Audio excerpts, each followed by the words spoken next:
hello, and good morning to you all. This Thursday morning.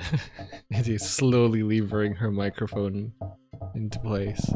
I was trying to do it so you wouldn't notice. But it's going. Oh, I'm sorry. Mike was like, "Are you ready?" And I was like, "Yeah, sure I am." Yeah. And then I wasn't. It's okay. It's our thing now. It's our thing. Yeah. What's our thing? Me going, "Are you ready?" And you'd be like, "Yeah." Aye, aye, Captain. No. And you're like, "I can't hear you." Oh yeah, I hear you.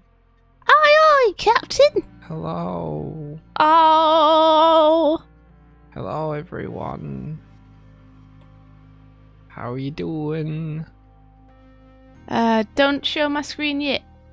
Don't share. Okay, I won't share any screens yet. That's good. Don't do it yet. It's still opening. How are you guys? True Phoenix King says, "I'm so excited that this semester is over. I can watch the streams and I already finished my Mystic Crystal video and I have so many more projects." Well, that's good. Having a lot of stuff on. It's always good. Keeps the boredom away, you know? Let me come over to the Twitch side so I can see the chat properly. To the Twitch side. To the Twitch side! Twitch side. So if you've never been here before, then I don't know how you found us, but we're Doig and Swift. This is our Animation Breakfast Club show. Yeah, welcome. It's a show now. I think Mike's a bit out of it. Mm. Mike is super duper tired today because Mike's been up till the wee hours of the morning getting sends ready to go to clients. Yeah, I was up till 4:30. I had some export troubles. My exhaust valve. Your exhaust file? had a big red cross. Oh, your export file. No, I said export exhaust valve. I know. I was just didn't know what that meant. I was trying to make it rude. You were trying to make it rude? Like my poopy butt had a big red X. Like I was trying to poop and it was a big... Why would we think that it was trying to poop if you said exhaust files? Listen. I was awake not you that could have long just ago. said poopy butt files. Poopy butt fire files. Fire files. Red Cross India. I got someone to follow. The Red Cross anything to do with fires? Yeah. When you eat something spicy. Yeah. And you're pooping. Uh-huh. And it's hot. Uh-huh. At the other end. Yeah. It's a Red Cross. Because your butt. It's like... Mike woke up this morning and he was blathering like this. And I was like, what are you talking about? And he got so annoyed with me. I was like, what? Nothing. Shush. Because he was not talking about anything.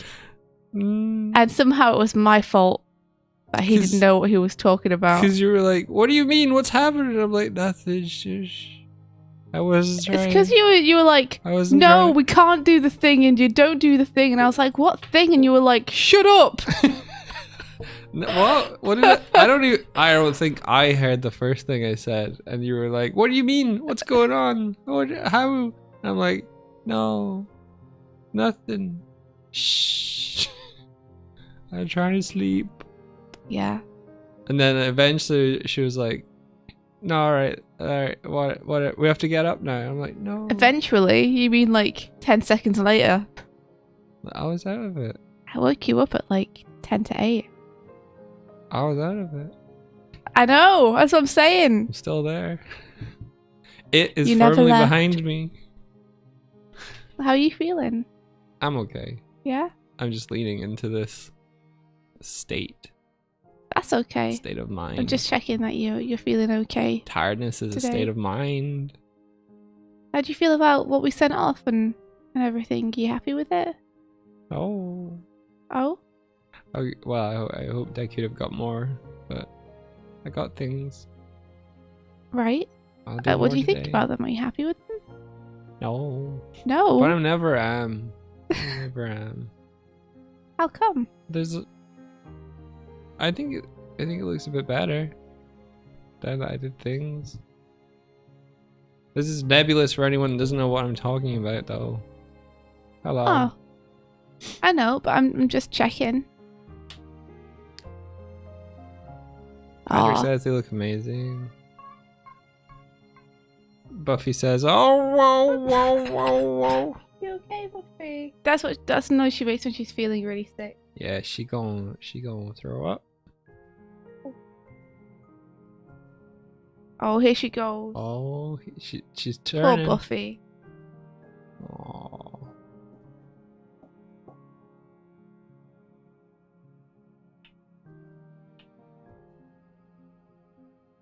I wonder if it's a hairball.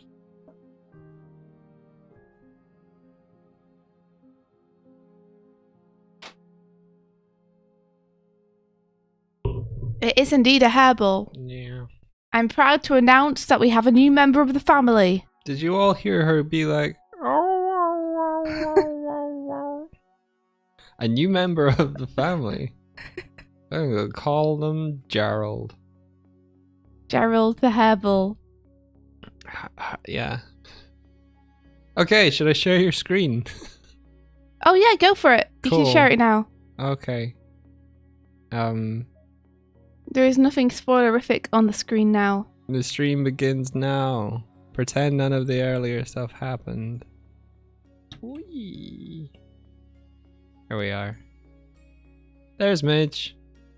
Being You all thought it was my purple. stomach. How dare you? Darkbolt says, sadly, I didn't hear the.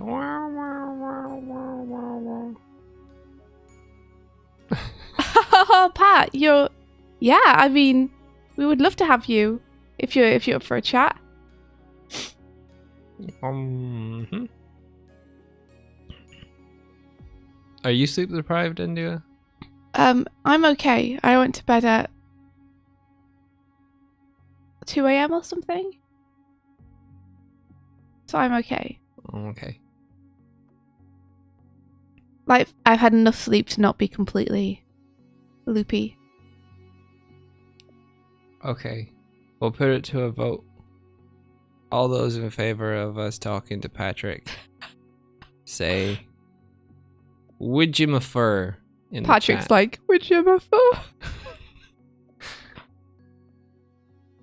Let me get in a call with Pat. I just want to see how people would spell it. Would you prefer? Well, you might lose my screen for a second I might hop over. I might lose your screen. Let me just put the intern mission screen. Intermission. There we go. We'll be back soon. Intermission. Where is the conversation?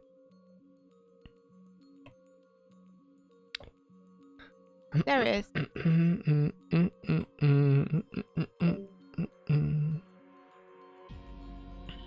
Calling you now, Pat.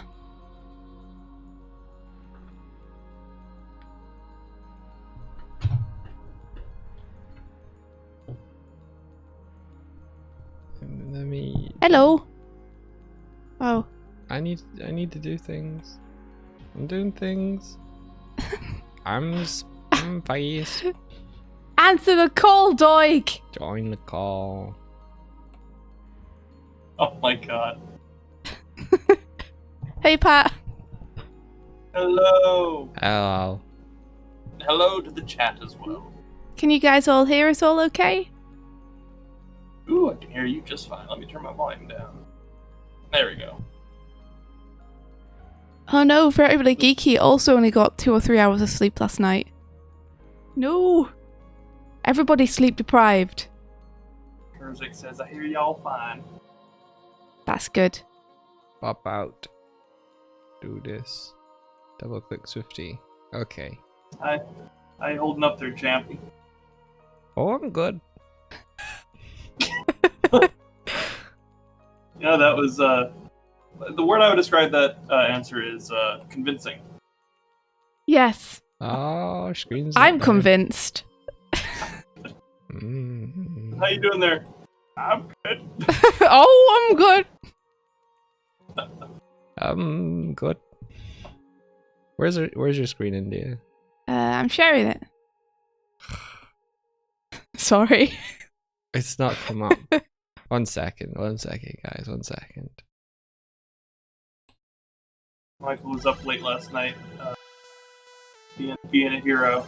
Yeah, making cool things look cooler. I'm on said cool thing right now. Got a big frog character, and I've almost finished doing clean keys for him. Oh, nice. And look pretty good. Okay. There we go. I hope that we hear from the client soon. For me, it's like whatever answer they give us. Like we're still just gonna be sending them stuff as we go. Yeah. They're like, hey, here's another update. Don't be mad. Here, have more. Take this too. This is how you do it, people. Throw them so many updates that they won't know what to do with it. Heck, it's bad to have too many updates and too little. Update for you. Update for you. Update for you. Doing highlights in her eyes now, India.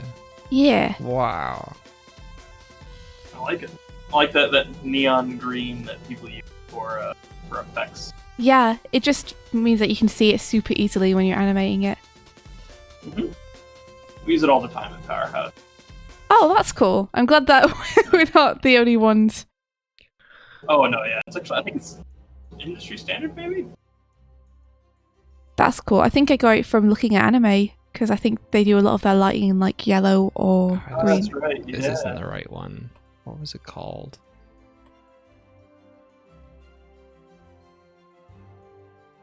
What was it? Anime. Anime. What was it called? What are you looking for, Mike? The one where I was you pulling me in 45 degrees. What you doing? Oh, you're looking for the animations that you did for the Sonic stream. Yeah, Cool. it's not bare look. Boy, by the way, that obstacle course thing that you guys did really took off. Yeah. Yeah, that was cool. We were super surprised. Super happy about it. Like, we didn't expect so many people to do it. I'm glad people are having fun with it. I was like, oh, this one's got a little bit of traction. And I said to Oli, and he was like, oh, I wonder why that was. And I was like, it might be. It might have been you, dude. You did one? Maybe. Come Sounded on. like you said baby instead of maybe. It's because you did one, baby. It's because you did one, baby. Yeah. You want to purr the microphone? Do a purr? Can you guys hear Buffy? How's she doing? She seems okay. She just had a hairball, Do a but purr. she's happier now. Does the room smell like cat food now? Luckily, no. I think there's too many other Buffy smells in this room for it to penetrate through.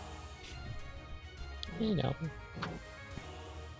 Don't rub your butt against the microphone. Okay. We need to do some kind of Hoover soon because we've got a makeshift carpet now with just Buffy fur everywhere. Yeah. Ooh. Is that like sweeping? Yeah, Vacuum? yeah, Oh, it's the yeah. vacuum. Hoover and his vacuuming. A Hoover. Hoover and Swift run, swift whip, swift whip. Yes, it's swift whip. Okay. Because it's a whip motion. There she goes. oh, it's awesome. Oh, I like your little thrust line motion there. Thank you. You should show him the old one as well, Mike. The old one. Yeah. Oh. I don't know. Yeah, and India's got the treadmill legs. That Yeah. Sonic hits. Yeah. I don't know where that one would be, India. Swifty Sonic. How excited you are. It's so cool. I've got Sonic legs! It's everything I ever wanted, Patrick. You don't understand. Oh, that's just an explosion. Hey, furry Who friend. doesn't want to have Sonic? Actually, I don't know if I'd want to. If I had his maybe his legs. I don't know if I want his feet. I just want to try to find shoes in size 36. Nobody wants Sonic feet. I mean, some people do. I don't. Yeah. No matter how much David and Emlet may send them to me. What's that called? Sonic Dreams. Did you ever see that? Oh yeah, the Sonic Dreams collection. We don't speak of the Sonic Dream. Yeah. We don't speak of that in this house, Patrick. Sorry. And they managed to keep me shielded from that for like 6 years. Or Oh, yeah? long. And then I watched Super Eye Patch. I'm covered in hair. She just like rubbed herself against my face. I watched Super Eye Patch Wolf video called the Bizarre Modern Reality of Sonic, and it was in that, and I was like, whoa. This animation in you is really nice. Oh, thanks. I've been chipping away at it for a couple of weeks. I like that the hair and the face are kind of moving on two different rhythms. Yeah, that was unintentional to begin with, but I like it now. It's what you call texture. I like it. Someone says emotion has like texture. That's like a nice way to describe it. Aw.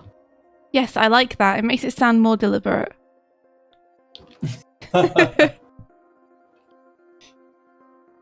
All animation is, man, just fooling people to think that it was deliberate. Yep, I totally intended to do it this way. It's not a compromise. Because I couldn't figure out another way to do it. I need to have a way of... Is your tablet just there? No, I think my tablet's downstairs, but you're welcome to use it if you like. I'll try and grab Chatterino. Chatterino has been complaining to me because it doesn't know how to log in anymore. Chatterino? Yeah, it's a Twitch chat app that I've been using because you can pin it on the top of like all the windows. But it keeps screaming, login expired, try logging in again. Disconnected, login expired. Oh, I see. It doesn't like stay logged in for you. Yeah. Counts. We have someone in the chat said Sonic must have super strong leg muscles for as thin as his legs are. And I always thought that was an interesting thing that, like, if you were to actually run really fast, like, I mean, he's a cartoon, right? So obviously, like, we're just having fun talking about the physics of his running. Mm-hmm. Like, if you were actually someone to like run, like, the last thing you would want would be thin legs and really big feet. Yeah, it's true. He's not super aerodynamic. I think a lot of people have problems with that when they're animating him in the games. Like, his hands and his feet are so big. It's kind of difficult to get him to just walk around without it looking really strange. Is that why he does the Naruto run instead of like moving his arms? Probably. You know, it's a good example of like why you wouldn't want to animate everything on Sonic moving like it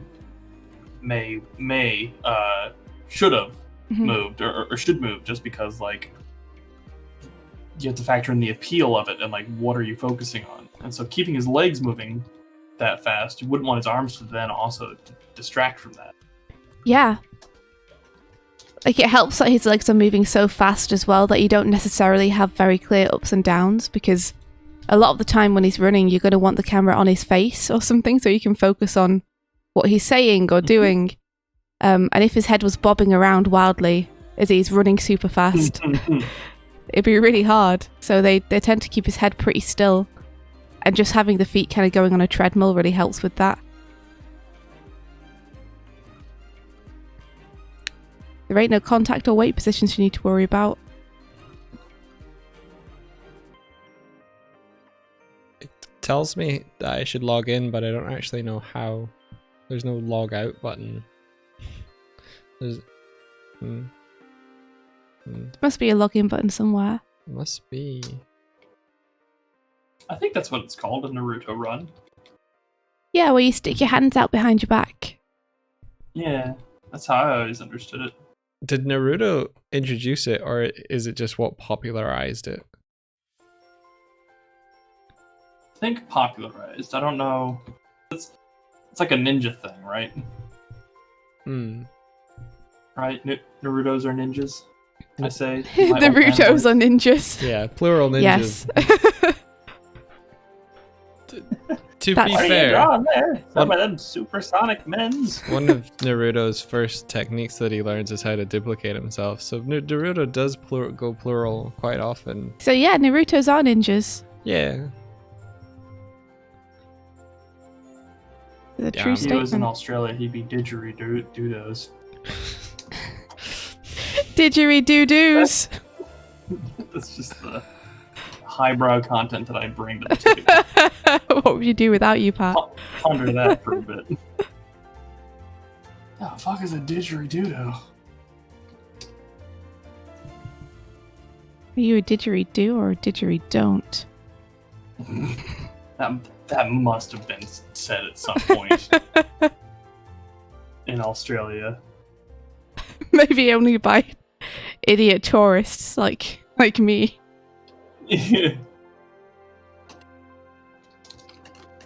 Oh man, tracking these spots on this frog's head. Yeah, the characters are really complex. Yeah. I've got it down though. Got these little spots in as far as I can tell. Okay, they do go all the way back. Damn it, he's got more. Yeah, they're all along his back, I think. Yep. You sure are. They sure do.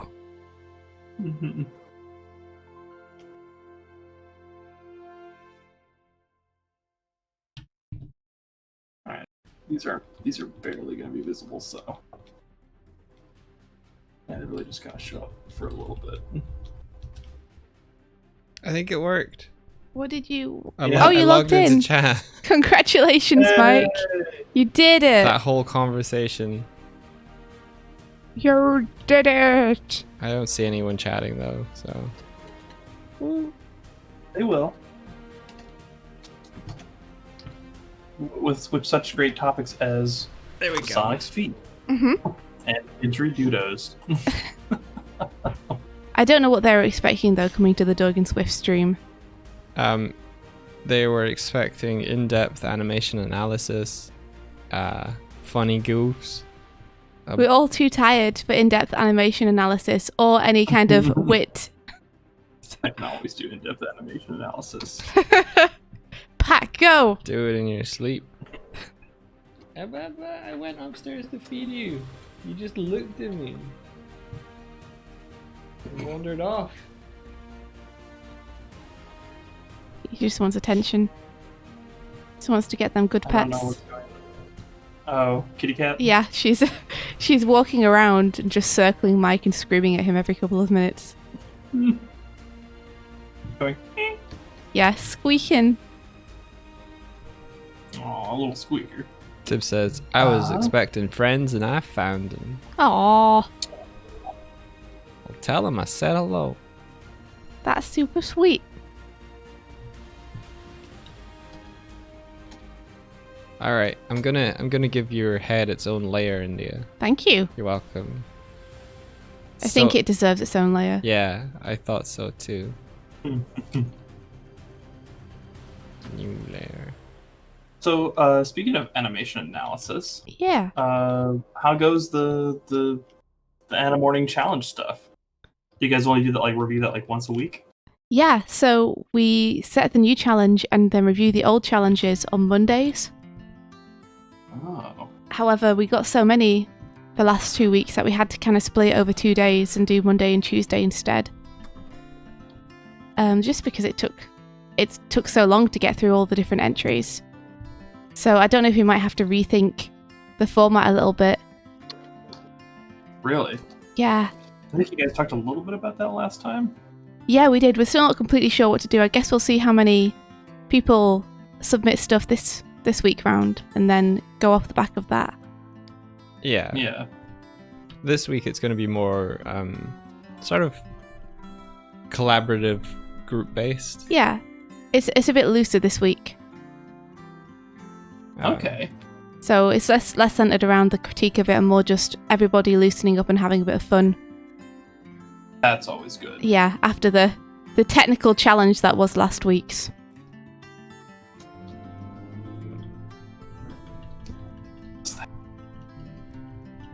I heard something on your end. What was that sound? It was a motorbike farting its way along the road. Okay, because it sounded flippin' haunted from this end. Did it? We got ghosts. It had some weird reverberation to it, and it was like really low pitch, so I just heard like, whoa. Yeah, it was like brum bum bum bum It brum. was like a little engine that could. Tibbs is saying, did Doig mention my advice? What? It's just cute. It was just like, it was like a half-formed sentence that just like dissipated. It's like the little engine that could, and I just immediately got an image of the storybook, but then like the conversation stopped and went somewhere else. Like, why do I have this image of the kids book in my head right now? Wow. It was like the toaster that. Never mind, isn't it? Yeah. Yeah. Toaster that was brave. Oh, isn't wait? You Yeah, know the he went brave to Mars, toaster. right? What was the one that was like the little thing that could? Was that not a toaster? Yeah, you're correct. Little engine that could. A little engine that could. Okay, cool. Yeah. All right.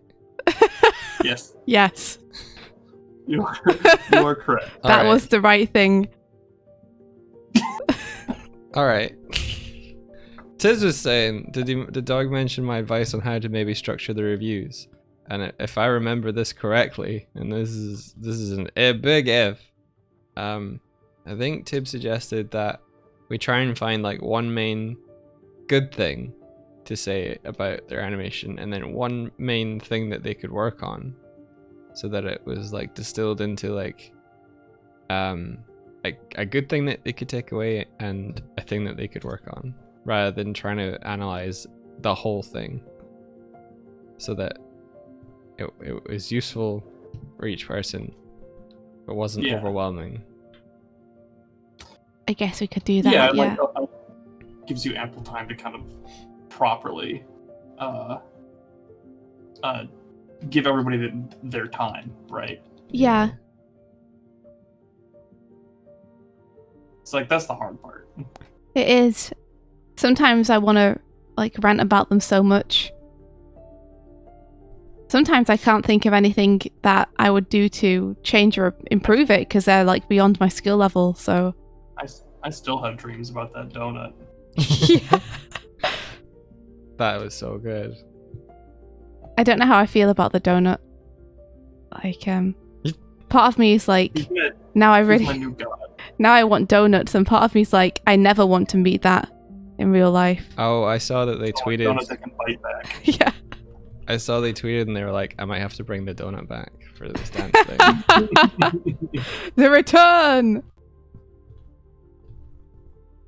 No, I filled the whole canvas. Yeah, you got Not- some clean frog keys. Woohoo! Good job, Pat.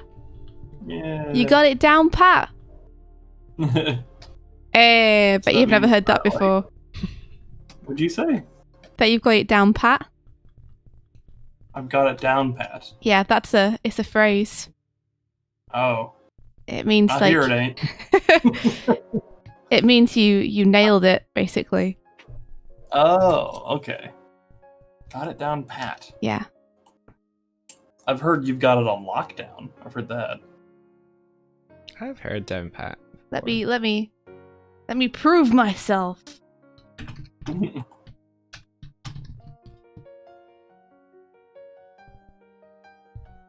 Urban Dictionary will help us. Wait, I said that something to David, and he was like, "What does that mean?" Which was to throw a spanner in the works. Excuse me? Oh my gosh! Maybe Urban Dictionary wasn't the best place to go for this. I mean, Patrick, if you've not heard the expression to throw a spanner in the works. How don't know what the hell a spanner is. What? Wow. Well, how do you turn bolts or things for which you would What, need like a spanner? wrench? Ah, Like a socket wrench or a wrench? I Is guess it- so, because you can also say throw a wrench in the works, can't you? Oh, Yeah. maybe. That's what I hear. I've heard throwing a wrench. Yeah, you threw a wrench into things. Ah, we have the same, but we have spanner. A spanner's just the same thing. Wow. Okay. Spanner. Yeah. I guess I that. thought that was like a nickname for a Spaniard.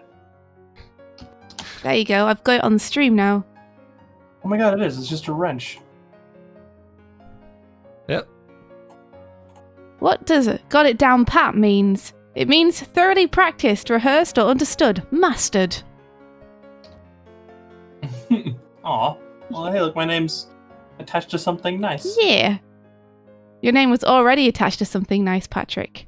Aw. Why is it called spanner? In American English, spanner refers to a specialized wrench with a series of pins or tabs around the circumference. Huh. I think we just use it for like a general Yeah. dealio. Why are they called etymology? Here we go. Wrench is derived from Middle English, wrench, from Old English, wrench. Okay, that just says wrench again, but spelled differently. To wrench. Proto-Germanic rankes, a turning or twisting. Spanner came into use in the 1630s, referring to a tool for winding the spring of a wheel-lock firearm.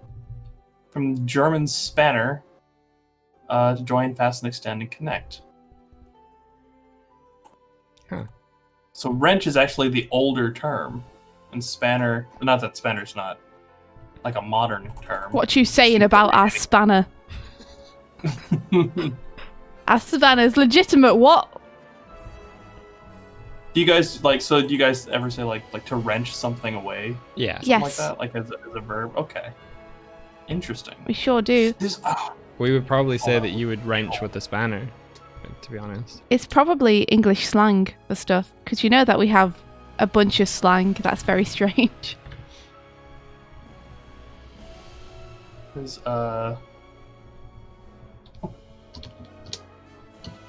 one thing I was always I found it somewhere. I'm trying to remember. Here we go. So, soccer, not football, in North America. Like, there's actually an interesting story behind that. Yeah? I'm getting into etymology again. What have you guys done to me? Do it! Tell us the things. Learners. Teach us. Learners are good. Because, like, from what I understand, is it was like they started off as like the same game, but this game didn't have like a set amount of rules, and then like I think there was some sort of divide, and when it happened, there was like something that was like separating the discussion. It may have like happened like during a war of some sort. I'm not sure, but there's a reason that it's called. Can't seem to find it. God, I've been getting into this lately. It's super interesting, though. So, one thing I can talk a little bit about is why Americans love peanut butter and jelly sandwiches. Because they're delicious. India doesn't need any more reason. Peanut butter and jelly sandwiches are the best! Well, it's like one of those things that like I see often whenever like Europeans are trying American snacks. Mhm. They usually try something with peanut butter, and more often than not, a few of them go like, "Why do Americans eat this so much?" And I was making a peanut butter and jelly sandwich, and I ended up on the internet and looked it up for some reason. But it's very interesting. Peanut butter, jelly, and sliced bread are all kind of like American inventions for during things like the Great Depression. Mhm. So it was like, I think like, who was it that invented peanut butter, or made or popularized it? Anyways, peanut butter was originally made as like a protein substitute during the Great Depression. Ah. And so it was like this like relatively easy, cheap thing to make. And then similarly, Welch's, who I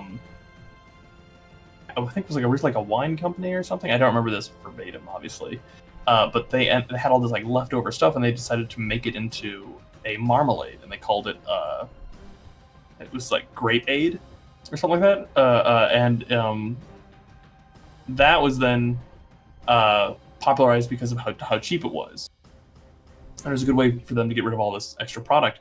Anyways, so we have like sliced bread, which is like this big invention for people who like can now buy bread and keep it longer. Because the same people who invented the slicing bread machine also invented like a way to preserve it, like package it so that bread stayed longer. Mm-hmm. So you have like easy to buy bread by poor people. You've got a protein substitute for people during the Great Depression who couldn't afford meat. You've got like a really cheap kind of jam that you can get because it's made from like leftover like wine bits. And then World War II happens, and all these various cheap, easy to mass produce items found their way into American soldiers' rations. And when you run out of one thing or another and you've got like little leftover bits, what do? You put them all together. And you got the peanut butter and jelly sandwich. And then they came back after the war, and they just started, they craved what they had gotten so familiar to. Warfare. And then that just that became a popular American snack. Cool. And that's one of the reasons that like Americans like peanut butter so much, is like it's kind of been, it was one of these things that like we had because we couldn't afford other things, and it got into the the ecosystem. Yeah. So, right. Does jelly differ from jam in any way, or is it the same thing? I think it's the same. It's more similar to marmalade than it is to jam. Okay. But you can make it like you would a jam. I've made jelly before. It's just pectin, sugar, and grapes. Yeah. Pretty much. Buffy, would you not? Buffy's Comfort grapes are glowing. already so sweet that you don't need to add too much sugar to them. Yeah, it's true. What a great combination, though. Mm-hmm. Peanut butter and jam. The Jelly food of is made kings. from fruit juice, and jam is made from the whole fruit. I gotcha. Oh, interesting. Oh, look at that. Yeah. I know that another one that's like really interesting is like American chocolate, Yeah. specifically Hershey's, That and one- like Velveeta cheese are both like very uniquely American kind of staples. Yeah. Isn't the American chocolate one like it doesn't melt at higher temperatures or something like that? Or is that a myth? I mean, a Hershey's chocolate bar melt in your hand. Ah, okay. I would say that like there's something about, I forgot, like Hershey's chocolate was made as a result of trying to make a cheaper chocolate bar. That would I think that could stay longer. Anyways, they ended up using some sort of, it's like bio something acid. Anyways, Sounds it's edible. what adds to the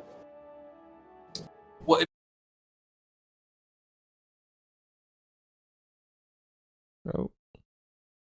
I lost Pat. some people think it has a slight hint of vomit flavor to it, like a Hershey's chocolate bar, that wax taste. Oh wow. Yo, thanks for the gift. Sub. Thank you. Thank you. Let's see. Thor Hulk gifted a tier 1 sub to the Pasmat. They've given 2 gift subs in the channel. Thank you. Thank you very much. Hey. I'm sorry, Pat. Continue. No, I think the only other one I was thinking of was Velveeta cheese, American sliced cheese. So I don't know how that one came about. My off the audio top of my head, but I know that it's cut out there. Did you say that Hershey's has a distinct vomit taste to it?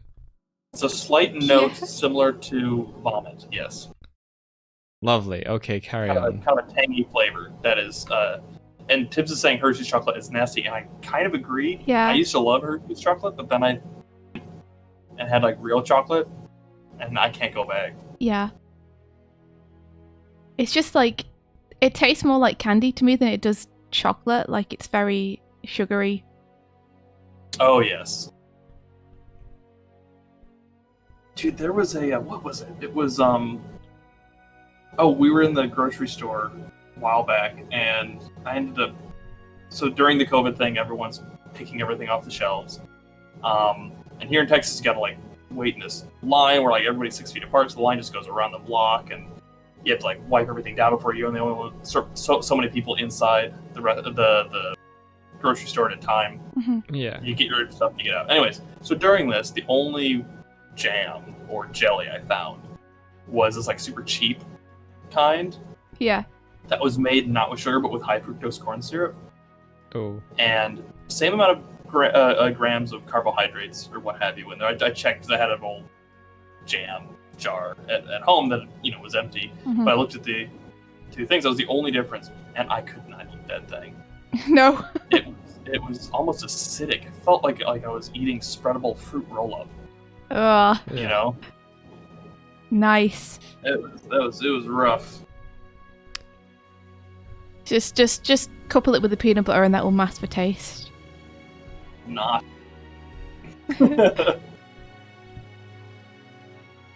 Yeah, I can't do high fructose corn syrup. I try to avoid it as much as I can now because I'm getting up there, man. Yeah.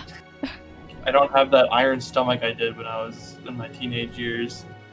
It's probably good. It means that you're going to be eating better. So, It's yeah. that's like one of the few like dietary things where I was like, okay, like there's like gluten allergies and there's things like, oh, if you eat too much fish, it'll do this. If you eat too much red meat. I'm like, for the most part, I take it with a grain of salt and I try to see what works for me. Mm-hmm. But I looked at what high fructose corn syrup does, and the fact that like it's not processed by your small intestine; it's processed by by your liver. So like it does like liver damage, and also because it doesn't go through the small intestine, it never cues you in that you're getting full, and it also no nutrients gets pulled out of it, as opposed to other types of fructose or sucrose, which goes through the small intestine. Because of how it's processed, it just goes. You get no nutrients; it just goes straight to your thighs. Oh my gosh. That Nothing is sounds blocked. so Like, awful. That's why, like, if you just cut out like normal soda that has that high fructose corn syrup, you will drop like 10-20 pounds. And I did that at one point because I think I was like 230 at one point, and all I did was cut out soda, and like my teeth got better, and like I dropped like 20 pounds almost within like the first few months. Oh my gosh. I had no clue that the high fructose corn syrup was such poison for you. Yeah, so I avoid it now. I don't. I understand if you don't got the money to buy the good stuff, it's hard. Yeah. And but if you can avoid it, I'll fucking avoid that shit. Alright, I'll hop off my soapbox now and let you guys get back to animating. All right. Just want to say, Thanks for keeping the city safe, Pat. Thor Do you want to gifted Habbo a sub. Oh, Thor, thank you. Oh, Thanks so much. That's super cool of you. We very much appreciate it.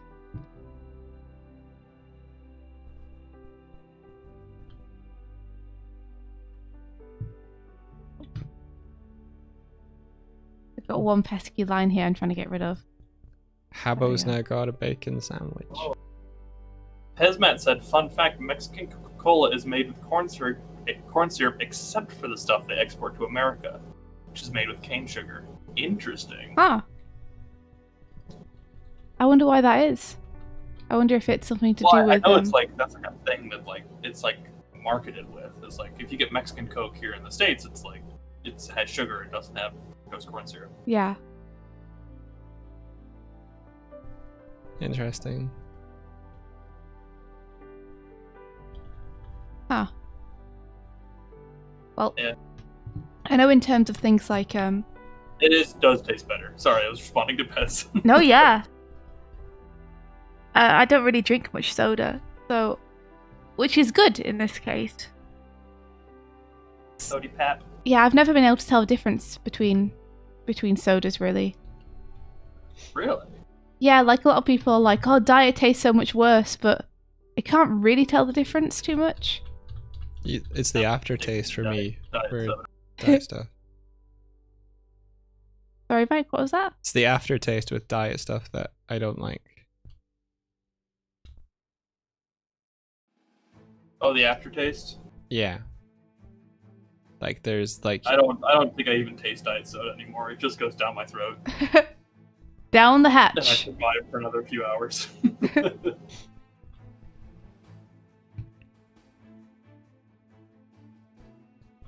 Yeah, I'm doing the lily flower for the frog now.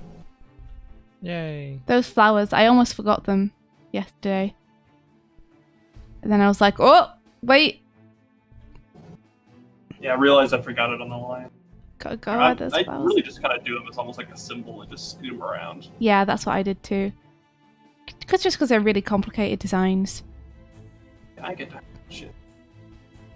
But yeah, in terms of foods that have become staples because of things like rationing during war, England has a whole bunch of those, and they're really good. Like bread and butter pudding, and toad in the hole, and stuff.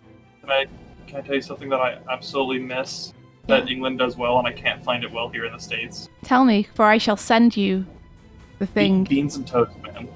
You see, that's why I bought you a can of beans. Why can't we do beans and toast right here? The first time Patrick came over to Ireland, India presented him with a gift. And it was like, I think at least one box, maybe 2 boxes of Jaffa cakes and tins of beans. Yeah, well, for some reason it got into my head that you didn't have beans in the US. So I was like, oh, he'll like this because he won't be able to get baked beans in the US. It's a bean. You were like, what is this magical thing? But no, turns out that Later we you found can out get that- baked beans fine in the US. Later we found out that Heinz was an American company. Yeah, I was like, oh, okay. But yeah, beans on toast is such a good, simple meal. Yeah. So I wholesome. need to make it more myself because no one here does it for like breakfast. Yeah, I should do it too, actually. Because it's super easy and simple to make, but it's so filling and like just warming and comforting. Yeah. It's like the best. Great. Especially with like a bit of egg and some sausage on the side. Oh my gosh. I'm sure I've seen like a YouTube video where someone like starts out and like, I'm gonna have this thing, beans on toast, that these UK people keep going on about, and then they bite into it and they're like, oh, this is good. Yeah, it's really good. So beans and toast. I mean, obviously the beer. Hmm. God, I miss the beer. Shit was delish, man. What else do we do good? See, good dairy. Both my sister and my mom have got very bad lactose intolerance. Mhm. They Woo! Solidarity. Mike has it too. So like they can't even have like things like too much butter, right? Like that'll give them issues. Yeah, And they came to Ireland and like they were having like ice cream. that's They're awesome. like, I'm not having any issues. What's going on? I think it's just because the quality's better. Irish cows are awesome. I went through a time That should be your new tourism.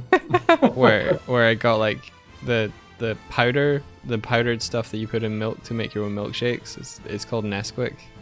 Probably you have it and everything over there.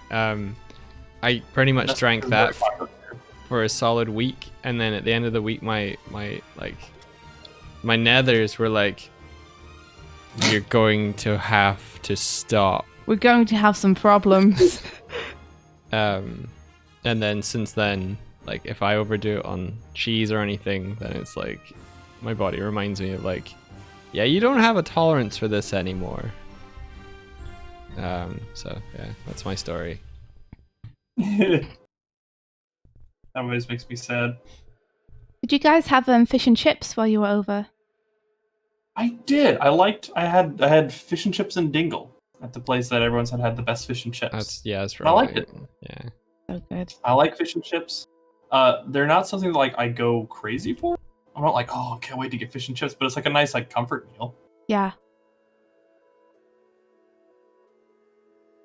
Our flatmate gets it sometimes, and it's just like it has a distinct that smell. aroma to it. Like, Or every kid who grew up in or like near England or Scotland is gonna know the smell of fish and chips in a car of a wrapped in newspaper yeah. from when your parents go down to the fish and chippy with you. I do love chips. I love those just your average, even like fast food style, those big fluffy chips versus the thin fries. I do like those. Those are like super hearty, very kind of like stick to your ribs kind of food. Yeah. Dark Bolt said newspaper ink. Yeah, sometimes you would get like newspaper print on your fish and chips. I have a terrible weakness for deep fried pizza. Deep fried pizza? Excuse me? Yeah. Oh, that's right, you're Scottish. I forgot you guys fry everything. When have you ever had that before, Mike? Oh, many times in my life. Oh, many Oh times. god, my heart just like... I could feel my left ventricle slamming shut just as he said that. Yeah. You're right, my friend. I am having trouble sleeping again, so I wanted to try that warm milk trick you said about. Yeah, I think... I wonder who wins out as far as having like... It's probably the United States, having like the worst fatty food. But I bet you Scotland could give us a run for our money. Yeah. Probably. Yeah. England's not great as well. Pesmet says Wisconsin wins. Bug Loves You just gave us some biddies and said, so Thank you. It's weird to say biddies. Bits. Cheers. That's a very British term, biddies. Gave us saying, some bitties. I am having trouble sleeping again, so I want to try that warm milk trick you said about. Yeah. Super good. Oh god, Pesmet. Oh. Deep fried bacon wrapped chocolate covered butter on a Excuse? stick. What? Excuse me? That's not That cannot be. That can't be It's a just, thing. you're just tasting the oil at that point. I don't believe that's real. That can't be real. I believe it. No. But I grew up in Michigan. We were right next door to Wisconsin. Butter. The cheeseheads. Butter on a stick. No. I don't believe it. That sounds like the last experience. Yeah. Sounds like your very last experience. The final meal. Yeah. How can you even eat a literal stick of butter, says Tib. Yeah. I know, right? Seen people do it. I don't know how you, but just ingest the butter. Straight in there. Oh, That's not what butter is for. I'm glad that I don't have like a super craving for like food that's only like meat, cheese, and butter. Yeah. You know? Mike's looking at me sadly. Meat cheese is my jam. Meat, cheese, and bread is Mike's thing. Oh, he likes his burgers then. Yeah. I bought burgers. I'm gonna have them today. You guys are gonna really like Texas. Especially Austin. Texas is known for its beef. Austin's known for its burgers. Woo. Mm-hmm. All sorts of places. I've got your head, India. Oh, All your eyes are wibbling. cool. I guess. Your eyes are wibbling. Good to know. I mean, you're a lot more stable than what's happening to Mike in the background. Can't see. The sun's in my eyes. Okay, I see. Nice job, Mike. Yeah, it's looking good. Oh, how was your day, Pat? It is... Well, I've got the frog keys done, including his little flower. So he's there. I'm wondering if I should knock out another character before the night's over. I think the owl doesn't seem like they move much.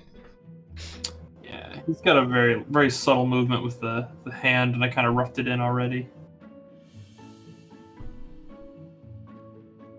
I kind of like the maddening eye, sort of like growing and shrinking. She's on a mission. Yeah. I like it. I think I've... I love the juxtaposition of the tone of these two animations. Me too. I think I've just about finished this lighting on Midge. Do you want me to colour her? Both sides of India here. The side I tried to show and the side that's real. Oh God. Too deep on that one. Well, I mean, the side I tried to show is like the super cool, serious animation side, and the side that's inside is the flailing bird. Yep. It's just like, ah! Yep. All right, Mike, I'm gonna color this because I figure if I don't color it, then you'll just have to color it, and that's kind of a waste of your time. Okay. Well, you like coloring, really, so. It's something you don't have to concentrate too much on. It's pretty fast. Oh, Tibbs, I would say, if you're vegan, you'd also probably like Austin quite a bit. Austin's kind of the hippie center of Texas. Other Texans don't like us. Oh my! But we have like my mother's vegan, and she comes and visits me often, and like we never have any shortage of vegan options for her at all the restaurants. That's good. Yeah. But it's good. I really like Yeah, vegan food. If you guys think I'm a good cook, you should see my mom. She's found so many crazy, like, flipping mad scientist like recipes to. She's the one who showed me that you can make like a meringue or like whipped cream almost out of like chickpea juice. Whoa! It's weird, and she does all kinds of crazy stuff like that. That She's sounds really into good. making her own seitan. Seitan? Yeah, seitan is like it's like a substitute for ground beef. And basically you just it's kind of like bread. It's like a type of dough that you make extra ground beef, but then you marinate it and you make these marinades to give it the flavor. So, It's good for like if you're vegan and you want to try something meat flavored, or if you have friends coming over and you don't want to prepare meat, but they want to have something with some sort of ground meat in it, then you can like it's a really good substitute. it sounds like the leader of the Power Rangers. Zaitan, come in. We're facing resistance from the Putty Patrol. I'm showing my age now. Jeez. The Potty Patrol? Putty. Never Putty? mind. Yeah, never mind. Potty. Okay, I also heard potty. I was like, what? I don't remember that from Power Rangers. Yeah, you don't remember all of those bathroom episodes where they really bond over a urinal? Come on. You're watching a different. Yeah, I'm not show. sure you were watching Power Rangers, Mike. Zaitan's the name of an Elder Dragon in Guild Wars 2. Oh yeah. That turns corpses into zombies to do its bidding. I never got to the end to fight Zaitan. Crap. I probably should have done that. Were you guys big Guild Wars fans? I never played the first one, but I played the second one a fair bit. I got Guild Wars 2 and it coincided with the time I built my own standing desk. And I ended up playing that for like 6 or 7 or 8 hours, and by the end of it, like I couldn't sit down. It was just like my legs, I couldn't bend them. Aww. I remember Beetleborgs, yeah. That was a weird show. They had that weird spooky guy in the house, and then they could turn into insect warrior things. Pardon? Yeah, like there was this weird spooky guy in a house, I think, that was like the ghost of the person who did the beetle things. I don't know. Wait, what is this show? Beetleborgs. Beetleborgs. Yeah, it had a rad theme tune. Why is that ringing a bell? Oh my god, that's ringing a bell.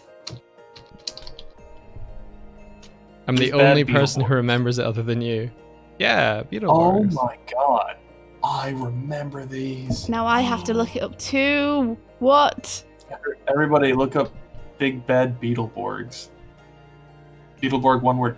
It's Someone sing the theme tune. It's in my head and the cusp of my brain. no, it's not in my head. No. It's Oh, I do like remember these too. Beetleborgs. That's Digimon, Mike. I know, but it's something like that. I loved Digimon That was when I it. was a kid. Big bad Beetleborgs. That's it. Oh, there we go. Ah, man. They're cool. I like their designs. That was like watching you like finally get to that one itchy spot on your back, but instead of your back at an itch, it was your childhood and nostalgia. And the big bag Beetleborgs. Big bad. Yeah, that's what I said. I don't Wait, think I watched the show, but I definitely saw parts of it. Patrick. Oh! Big bad What? stag beetle. Ah. Nice, Mike. You nailed it. You are drunk. Go home. You couldn't go any more home if you tried. It's like that was the perfect like drunk response though. It's like I've got a joke. It's one word, but I'm gonna laugh at it. So amused. It's good though, because you got the character Big Bag Stag, No, it's okay. We get it. and then there's a big. I look so sheepish now. Aw. Sorry, Mike. That's a good joke. I want a clip of that laughter just to save, so I can listen to it. I'm sure Twitter will oblige you. What's Twitter gonna do about Yeah, it? Beetleborg. I remember that show. I vaguely remember it. I remember the designs, but I don't remember anything about it. Beetleborgs, Digimon, Escaflowne. I watched a lot of like not the main. Like I didn't watch Power Rangers really. I didn't watch Pokemon. I didn't watch Gundam. I watched Beetleborgs, Digimon, and Escaflowne. Oh man. I was definitely a Power Rangers Pokemon kid. Oh yeah. Yeah. But that's... We didn't have that much option, I think, back then, because there weren't very many channels. I don't know how many channels you guys True. got in America. I must have been into Power Rangers as a kid, because I had figures. I remember I got turned off to that show after I saw it, and like they were like, "How are we gonna defeat this guy?" And it was like a guy made of eyeballs. Nice. I was just like, "This is stupid." What? That's awesome! He's made of eyeballs! He could see everything. Poke him in the eyes. That must explain the breeze I was feeling in my thighs. One of my knees feel like they want to tear up. I'm sorry, I'm quoting Carl from Aqua Teen when they made him into a body made of eyes. I've never okay. seen Aqua Teen. That's Yeah. one of the things I am not familiar with. Oh, it's Cordsy. Hey. Yeah, they like. dude. Oh, what now? Seventh Chords is sorry. in the house. Ooh. Oh, hey, 7 chords. I was just saying there's an episode where they try to like get him to use this like eco-friendly toilet that like Frylock makes, but it's like a jet engine strapped to a toilet, and it like sucks Carl's body in, and it's just his head left, and so they're trying to reanimate him and sticking his head on different things. Like one of them is they find like this body in a graveyard and stitch it to it. It's like, That sounds so ridiculous. yeah, he's like, he goes, Carl, do you remember anything? No, just not too familiar on being quite this old and black. I should watch that at some point. Fair warning, the show makes no sense. But like that's kind of the point. Yeah. It's very much like it's perfect if it's like you and a bunch of I don't know, bro-y nerds. I don't know like who its demographic is, but like definitely got exposed to it. How do you guys feel about the fact that like a lot of what would have been considered nerd culture is now sort of it's the mainstream sort of thing, like, or at least it feels that way, where you have things like the Marvel Cinematic Universe now, which is that still like considered a nerdy thing to go and see, or is that sort of like I mean, it's become mainstream. So like, Yeah. it depends on like how you define it, right? And if it's nerdy or geeky to be really into a product, like because like the marketing for everything has gotten so like merchandise has gotten so crazy, and the quality has skyrocketed so much that it's not really a stigma so much. You can still be like, it's just the names have changed, right? So like being a social outcast has different. There's just a different name applied to it. Yeah, maybe. You know, like we still have like names that we'll say that like make you go ooh, you know. Yeah. Or when I say we, I mean I'm just talking about like general populace and like what's conventional and what's not. It's like, you know, you talk about bronies to somebody, right? Yeah. You're going to get a reaction that is not always going to be favorable. Yeah. Mhm. Yeah, so I think the word is just like it's just shifted, right? And it's like now you can have a 6-pack and you can like Marvel. Yeah. I mean, you always could before. It's just a perception was so different. Mm-hmm. I mean, I quite like Yeah. things becoming mainstream because it means we get more of them, and it means that stuff which was previously fringe is normalized. I kind of still wish people wouldn't choose groups of people to kind of, I don't know, Tale holds its time. yeah, and just be like, well, this is uncool, but this is cool. You know? Yeah. I definitely like. I'm for it because I like all that stuff. And I still do. Yeah. I get. And I will say, I think there's a healthiness to that type of enjoyment or accepting play, I suppose, because it used to be like there's much more stigma against like playing with toys and with fantasies and stuff like that. I was like, that's something that kids do. Now you're an adult, you have to, you know, only like sports and do this, right? Yeah. There's certain things that you could do as an adult that you can't do, or that like the things that you can do as a kid that you can't do as an adult. And I always found that like people who stuck to that mentality, like, were really, for the most part, were just swapping where they focus their maturity on. Yeah.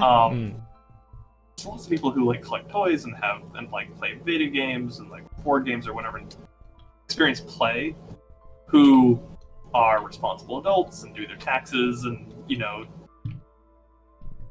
like are relatively like emotionally mature. Yeah. And I think there's a lot of people who buy into, if I do these things, that means I'm an adult. Sometimes don't put as much effort to the other aspects. Not saying that's like across the board, because there's plenty of sports fans who are responsible adults. I'm not saying it's a blanket. But I have found that like there are those people out there who think like, oh, this means I'm an adult, so I've got my pass. I've been branded adult now. Yeah, so I don't need to like question my actions so much because I'm already there. Yeah, exactly. Whereas the things that you choose to like enjoy in your spare time aren't the things that define if you're an adult or a kid. Yeah, you're not repressing anything, right? Because of some sort of notion of what equals maturity. Yeah. That means you can be more emotionally healthy. Yeah. Exactly, and just like what you like. And own it and find other people who like it too. Yeah. After all the people who make the cool stuff that we like Power Rangers and Animaniacs and everything, they're all adults. They're all 10-year-olds in offices going, yeah. Yeah. You hear that story often where it's like, oh, I realized that doing this was a job. And you're like, how does it doesn't make sense to think any other way before you think that way. You know, like I figured out that making animation was a job I could have. I think people just don't think about it, like if they're not. Most of those revelations come from people when they're like 7. Yeah. Or 13 or something. I definitely had that revelation when I was like 7. Have you seen Isaac and Patrick? Hands Yes, off. what's up? Have you seen Hands Off Isaacin? The show. Hands off Isaac. Yeah, Hands Off Isaacin. Isaacin. I'll write it in the chat for you. Oh, is someone talking to me? What's going on? No, I'll write the title in the chat for you. It's a series. Mm. It's an anime Oh, series. someone just did. Oh, that's you. It is. It's an anime series about Creating anime. 3 high school girls who want to become animators. Was this like an indie project at first? I'm not sure. It might have been. Love the designs. Yeah, well, the series itself is beautiful and wonderful and really like gets you in the feels as an animator and artist. The first episode really captures that feeling of like realizing for the first time that animation is created by people. Yeah, I'd recommend it for sure. Sure. It's a beautiful series. We haven't finished it yet. I have. So I was actually been interested in the show. I think it looks great. Yeah, it's really cool. I think you'll like it a lot. Tibbs is saying, Doig, that reminds me of people being like, I just found this drawing online. I didn't know a person made it. You're like, how did you think? Yeah. Also, I just want to talk about credits. We got an email. The Knights Light Table got an email asking if we do commissions and is a payment required. That is what a commission is, yes. Do you guys accept money or... Hello, Buffy. Welcome back. How's it going? I'll kiss you. Oh, I'll kiss you. And a few others that could have possibly turned into something, but I think our asking price is too much for them. Yeah. That's fair. That's fine. Yeah, it's fine with us. Like, we're happy to just take on... You know, we're a small studio, so we can't take on a bunch of projects at the same time. Would you stop hitting the microphone, Kitty? I'm going to boof you. Wop, wop, wop, wop, wop. You gonna poof Buffy? Yeah. She keeps walking I under it and then smacking it with her butt.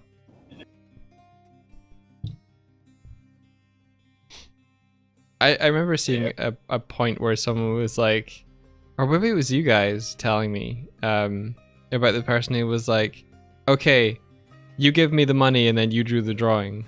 Oh yeah, I was telling you about that. Just an interaction on Twitter with someone asking for a commission. And they messaged the artist saying, I'd like to commission you to do something.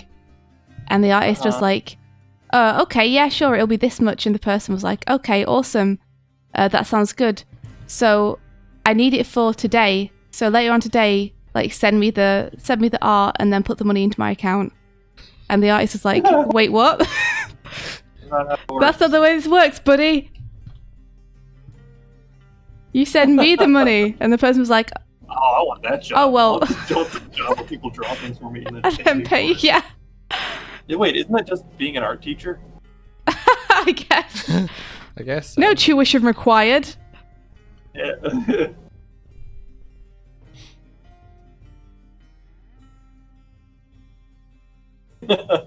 Art today.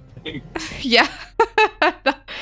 It was a weird interaction to look at. I think my absolute favorite was the one I read where it was like, can you draw this for me? Like, sure, it's this price.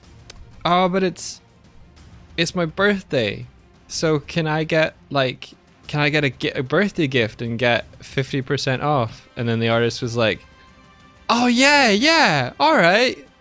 And they're like, oh yay. And then they're like, oh, but guess what? And you're like, oh, what? It's my birthday too. Whoa, that's so cool. Yeah, so that'll be this much. And they were like, what do you mean? Well, it's like, well, it's 50% off for your birthday and it's 50% on for mine. I like that. I love your mumbles. Something about like the art field. It's just, I don't know. People just don't understand it, I don't think, from the outside. It's still not completely clear to people who aren't in the industry themselves exactly what it is or how much work it is or anything. I think Maybe it's this would be something I've done. I think it's perceived as a hobby rather than a trade sometimes. Yeah. So it's like, well, you're doing it anyway for fun, right? And it's like, yeah, kind of but the, also no. it's like the weird byproduct of the need to have an interesting job, or a job that's like fulfilling in a different way than monetarily. Mhm. You know, it's like, oh, if you're just going to a job that's just for money, then like there's this connotation that like your life's in the shitter, Yeah. and you're just like going through life, and like that's not as respectful as someone who's living their dream, right? Yeah. As if living your dream can't also be a job, and that like, and if you dump garbage and make sure the streets are clean, you don't deserve like admiration for it. Yeah. It's very It's weird. a weird byproduct of that is that like, yeah, they go, well, you're living your like you're fulfilled emotionally and psychologically and all that. So what's money to you, because you've already got this thing going on, because you were, you know, born with a special talent that, Ha. you know, so like there's this idea that like you're getting some sort of leg up, you know, Yeah. just by the nature of your profession. I butted heads quite a bit at a company I worked at because I was a plucky upstart artist who thought he knew best. So that I don't A real greenhorn. yeah, I don't recommend this behavior at all. But I was in a company where I was hired on as a junior artist, and I was like very keen to try and prove myself. And I worked at this company for about a year, and I had an art lead who... Ah! He's not gonna get away with Oh, this! thanks, Rolando. Thanks for the raid. Welcome. You're just Hey, in time Rolando. for a story where I admonish myself. You're and, just in time. Stormed the death egg. He's not gonna get away with this. And the company itself, I think, had went through a lot of iterations of like teams of people, but it was sort of like dwindling to the tail end of the company existing, and the people who were still at the company were the kind of the ones that hadn't decided to leave yet. And I'm trying to give as much context for this, but effectively my art lead that I had was the lead artist because every other lead artist above him had left. So he was sort of promoted out of necessity. So and you basically hopped on a ship that was halfway in the water and still sinking. Yeah, but I was like, I was like trying to be really proactive with my art education and everything. So I was like, I want to learn and show what I'm capable of. And Ah! He's not gonna get away with this! oh, we got raided. Yeah. Got raided again. Oh. Thank you Thanks, Rolando. Again, for the double raid. double raid. I don't even know how that works, but thank you. But it effectively, what happened was I was like, I got like a little bit disgruntled by the art direction that they were giving me, because over time they would get me to do all this work, and then they would just pick their own designs. So I would do all of this stuff and be like, "What do you think?" And then he would just do his own, and then pick his own. He was like, "Well, we have to take into consideration everyone on the team, and everyone on the team needs to be able to do the art style." And I'm just sitting there going, "There's 2 of us on the team," and like it was just this weird scenario where it was like, "Why are you asking me to do this concept artwork if you know you're gonna pick your own?" So I went through like a year of this, just kind of stomaching it, and then the company went kind of slightly under. I got made redundant, and then a couple of months later I got rehired to do some freelance for them because they went down to a skeleton crew. And then what happened was I think I was working on one project doing a bunch of freelance, and I submitted all this work, and then this guy, like, he just didn't take, like, I did all this concept artwork, and then he just didn't take any of it and did his own thing still, and I'm like, it's fine, I'm getting paid, I'm having fun making this stuff, it's fine. But then what happened was we did a game jam, and in the game jam for a day, we all made like our own little games, and from the game jam, this one game that I'd worked on with this small team, inside the small team, was like decided to go forward as a full game they were going to develop. And they were like, okay, we want to bring you on to work on this. I was like, oh, okay, awesome. And I was effectively made like the art lead for it. And with the CEO, I was like, I'll work on this, but it's got to be like, I've got to be the one that's like like, if I'm on this, I'm leading this kind of thing. Because otherwise, there's other stuff I could be doing. Yeah. But I was effectively just kind of like trying to make sure that I wasn't going to be like, this other guy was going to come in above me and just be like, we're going to do this, because he was just going to suck all the motivation for it out from me. And I knew that would happen. But That's a good way to suck motivation out, is just do your own thing and then make their work obsolete. Yeah. Yes. So I was on this for a few months, and then he was on another project, and then he finished that project, and then he was like, okay, I'm going to start working on this project now. And then he immediately came in with like new design documents and like started to be my lead on it. And I'm just like, this isn't what I was signed up for, because I'd already like decided all of this stuff. It was just this weird, like, we were butting heads and there wasn't really a hierarchy. The hierarchy that was there was arbitrary. And then I started getting told things like, you've got to listen to me. And I'm like, why though? He's like, well, I'm the lead artist. I'm like, if your only justification for why I should listen to your art direction is hierarchy, rather than you giving me like good art, like good visual design reasoning, then I'm struggling to follow it because I disagree on an art fundamentals level. I didn't mean to like go into the whole context. Well, you're in it now. But I should have just kind of went like, okay, let's be amenable, let's see this through. But I effectively was told like, you're just here for the money, right? By like one of the other members of the team, which was basically just like, shut up and get on with it. Like, you're just here to make money, isn't that right? Ooh. And I just went, that wasn't what this was for me. But if that's what it's reduced to, I'm gonna go make money elsewhere. And I effectively just like, I just was like, this isn't working. Like, because there was a point where people were in a group discussion around my screen, and they were all like chatting about like what the design of the game could be and how we could take it, and like they were brainstorming. But in the middle of this, I had this guy over my shoulder going, can you make the arrowheads white instead of orange? And I was like, oh, well, I feel like if they're orange, then you'll be able to see them better, and white's going to blend in a little bit too much. And he was like, yeah, but can you make them white though? I was like, oh, well, okay, I'll try that out, but I kind of want to be part of this discussion. And he was like, do it. I'm just like,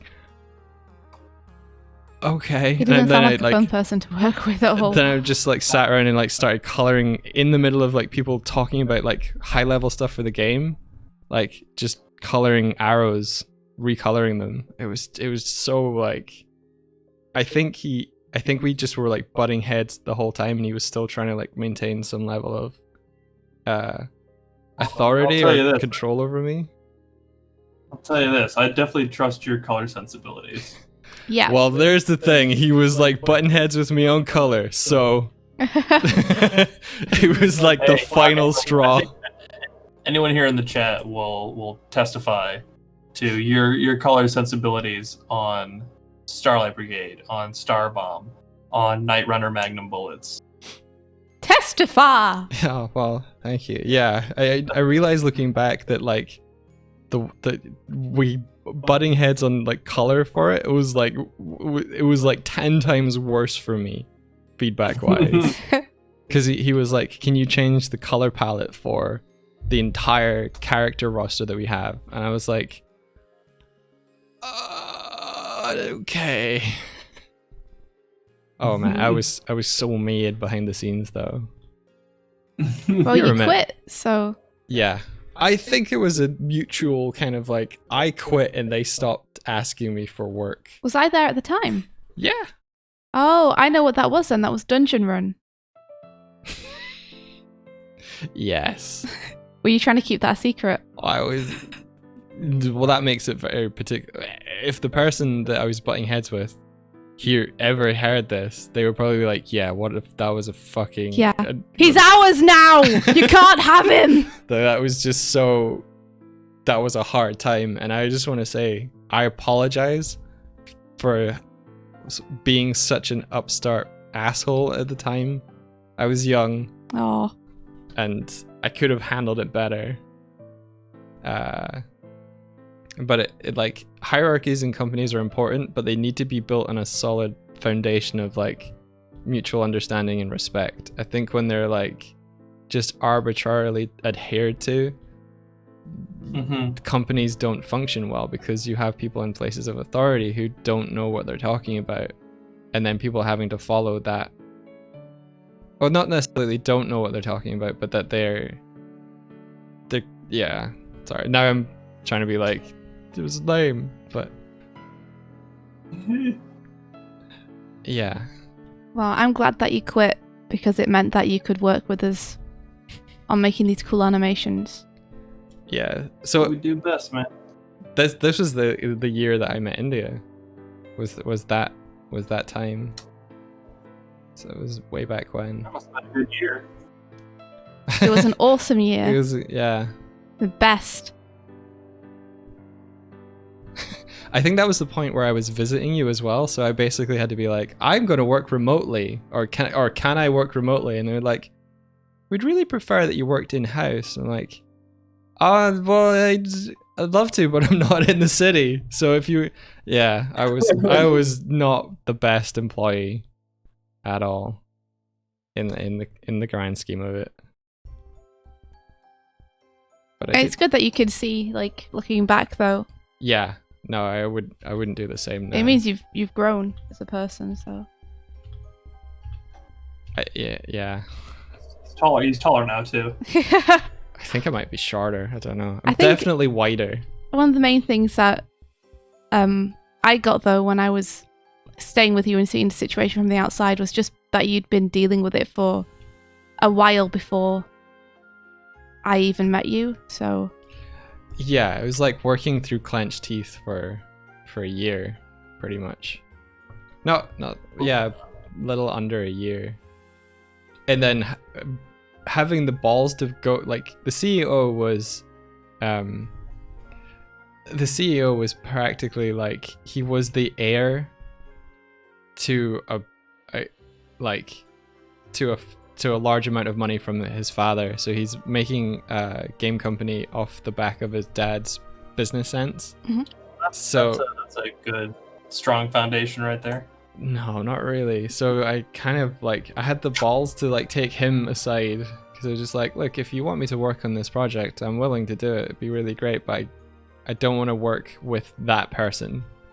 And they're like, oh, I see. And I'm like, yeah, I'm sorry that it's kind of come to this, but I don't work well under their leadership, and I feel like I can bring a lot to this project. And they're like, okay, I agree to that.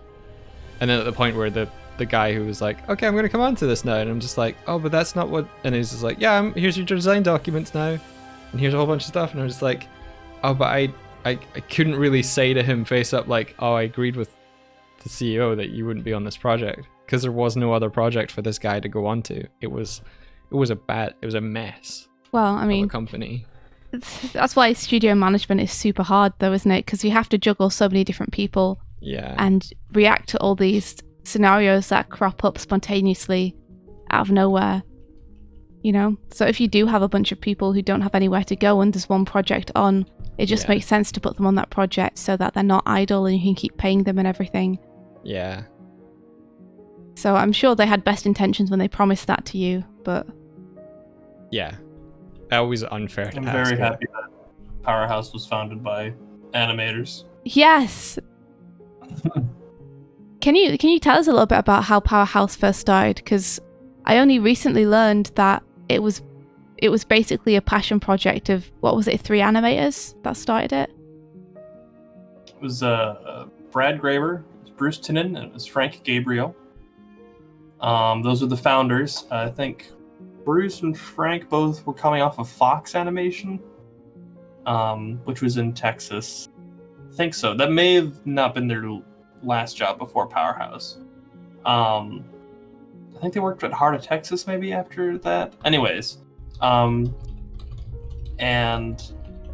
basically they started Powerhouses doing super cheap little commercial stuff. I think it was they ended up doing like arcade cabinets as well, so they would like Oh, cool.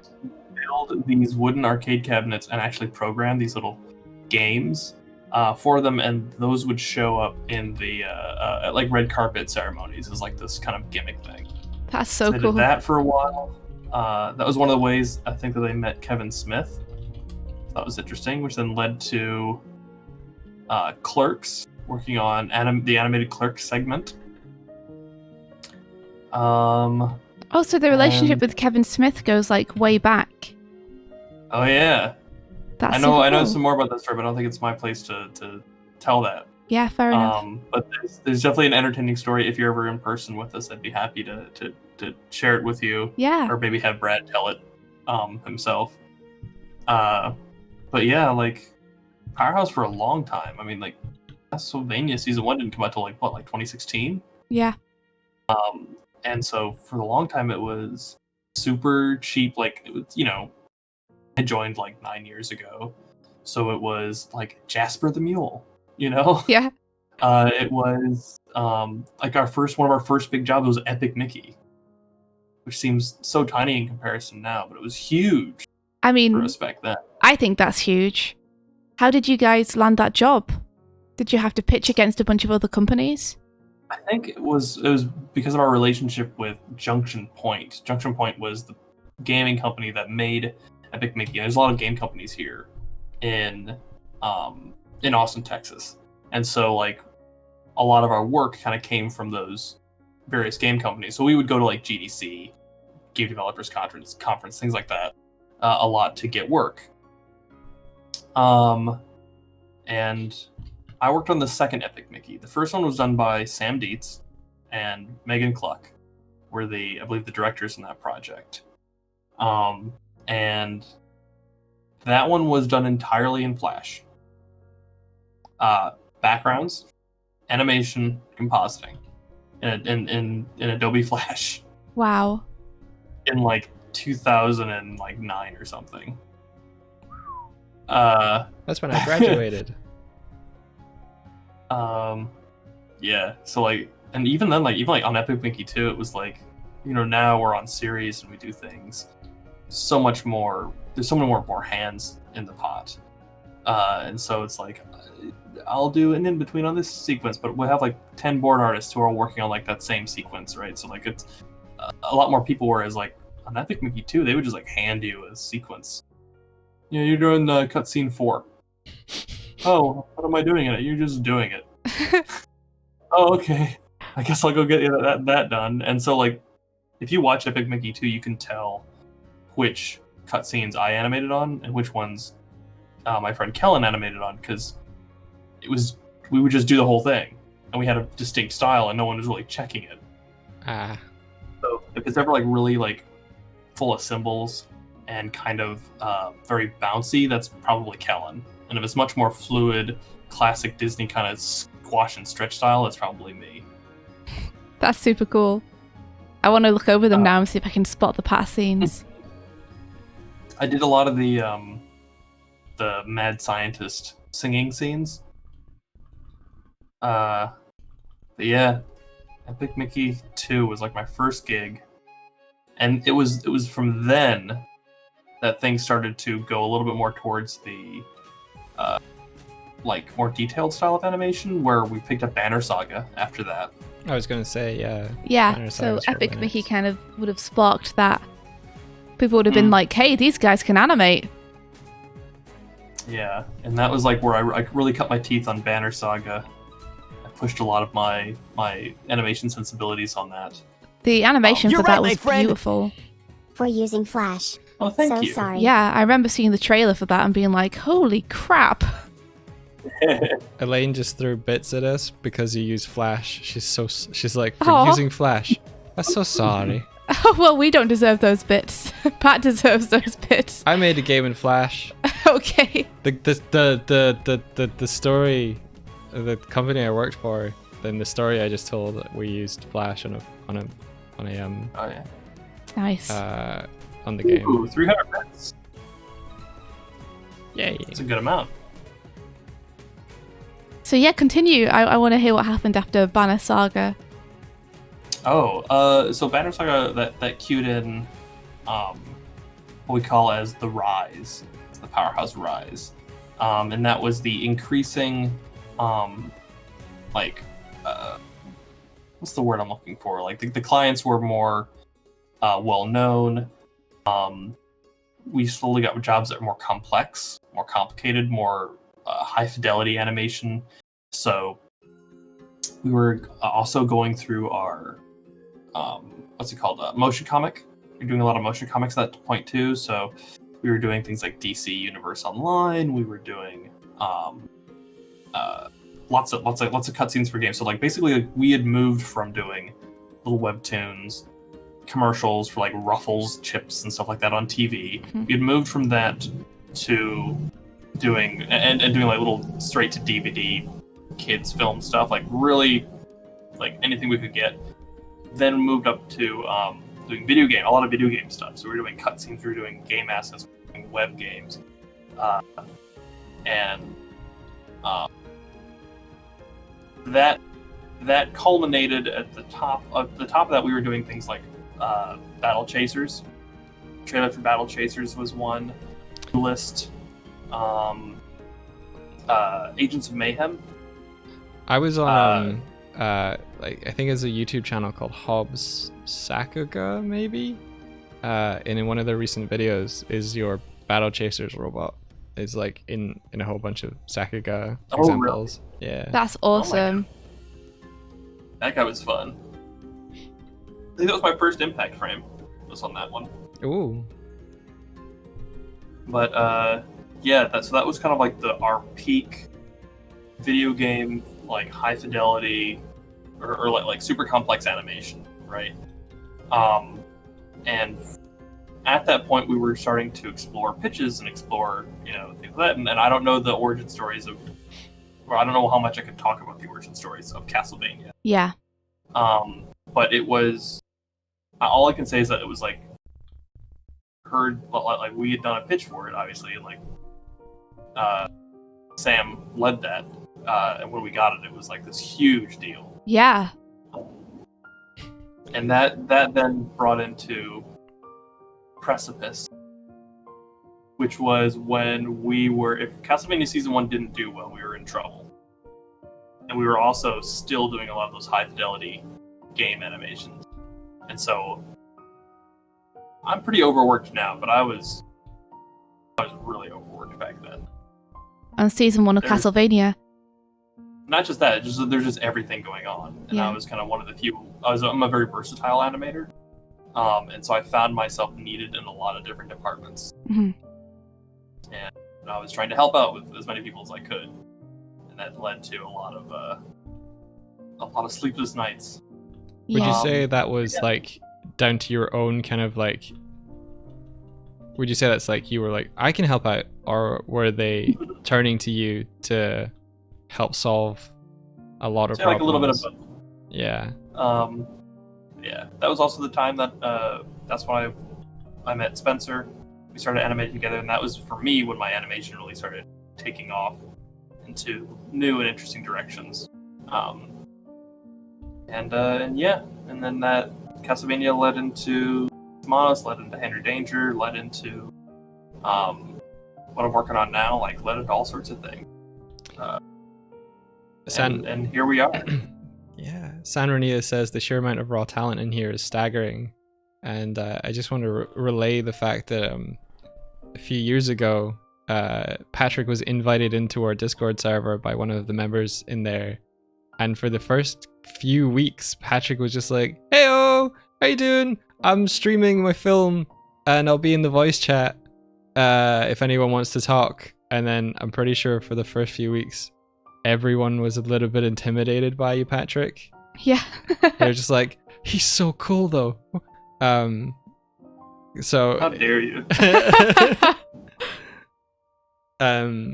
So it is interesting going from that scenario now to where it's just like, hey, you want an audio buddy? And like, you're just relaying all these really cool projects that you've worked on. We're like, yep, it's easy to sort of like get so familiar and comfortable chatting to someone that then when they were like, oh, this is all the work that I've done, you're like, oh yeah, they're incredible.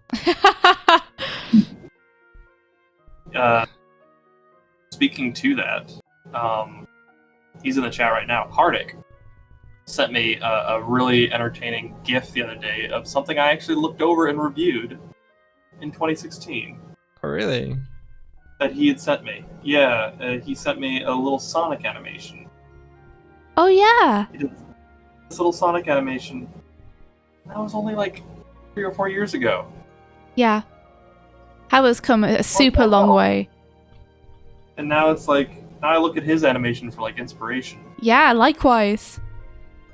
It's crazy. And that, that shows you that like, you don't need to all start animating when you're 2 years old to be a great animator. It's just about what you learn and when you learn it. Yeah, it's true. Yeah, there's no age brackets on it. You can do it whenever. Yeah. Habo's like 47 now, so. And it's worth saying as well that Habo is mostly self-taught. You know? Yeah. Almost 100%. And it's like, you don't learn. It's like, and it's not. People think like learning animation or something is like it's like a ladder. You keep going up a rung. It's like, no, man. Like, there's so many different things that go into it. Yeah. You could be amazing. You could have amazing knowledge of motion, and not have good drawing knowledge, right? You may not, or you may have good drawing knowledge and good motion knowledge, but maybe your perspective's not quite there, or your anatomy's a little off. Like, oh, Indy, your stream went dark. Oh, did it? Oh wait, no, there's a cursor. Oh, it's back. Yeah, for some reason Mike's cursor shows up over the top of my screen. I'm not sure why. I think it's because Poking you in the eyes. It's because I'm on a single monitor. Heck but yeah. tomorrow, my new monitor should be here. Oh yeah. I don't know if you know, Pat, but Mike's monitor broke completely. His main monitor. Oh, yeah. So he's been working on a TV, a tiny TV, for the past week and a half. He's doing amazing work with it. Yeah. Yeah. So I'm having to the chat. I'm having to pin on top of everything, so it's actually over my canvas. It's here. But we set a donation goal on the stream, and thanks to all our pals here in the stream, we raised enough money to be able to buy him another monitor. Oh, thanks, Tib. Oh.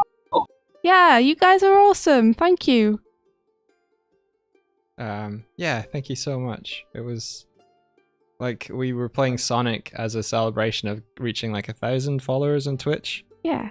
And my TV broke the morning that we were gonna do that. So we just kind of got chatting about the fact that we had to bring down India has an old LCD that's 32-inch or something. Yeah, it's that big. Was just sitting in a corner because there's another.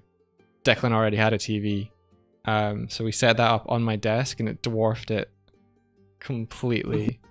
So we just started talking about it on the stream, and then Habo was like, "Set a goal," and I'm like, "Oh, you reckon?" And then through the course of the stream and us playing Sonic, people pitched in, and it was really, really nice and wholesome and supportive, and then a couple of days later I cried on stream. Aw. So because we Well, reached the goal.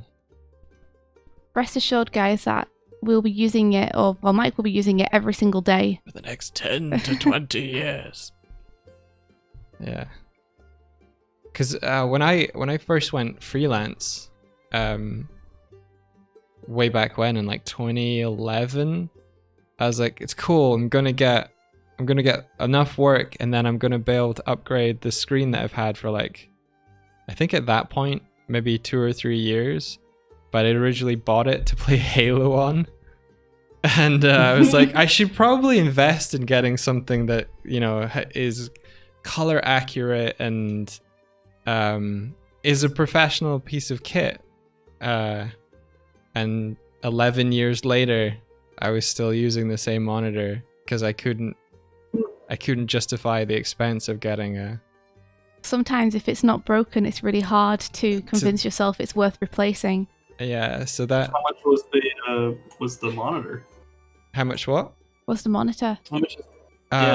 This time, I underestimated with the stream goal, but the one I went for... We thought it was going to be about 300, so we set the stream goal for that. Yeah. And then I started looking, and then I started considering, like, I should probably try and invest in something that will see me through. I pared it down to 2 monitors, and they were both around about 600 euros each. And then I went to order one of them from Amazon, and Amazon was like, temporarily out of stock. And I'm like, what does that mean?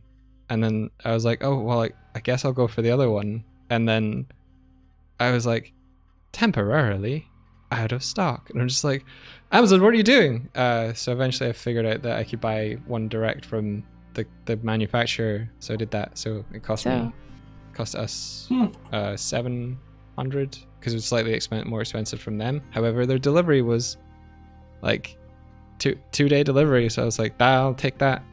Yeah, so in the end, the stream pitched in about half, and then we paid the other half. Yeah. So, I don't tell that's the awesome. story. Yeah.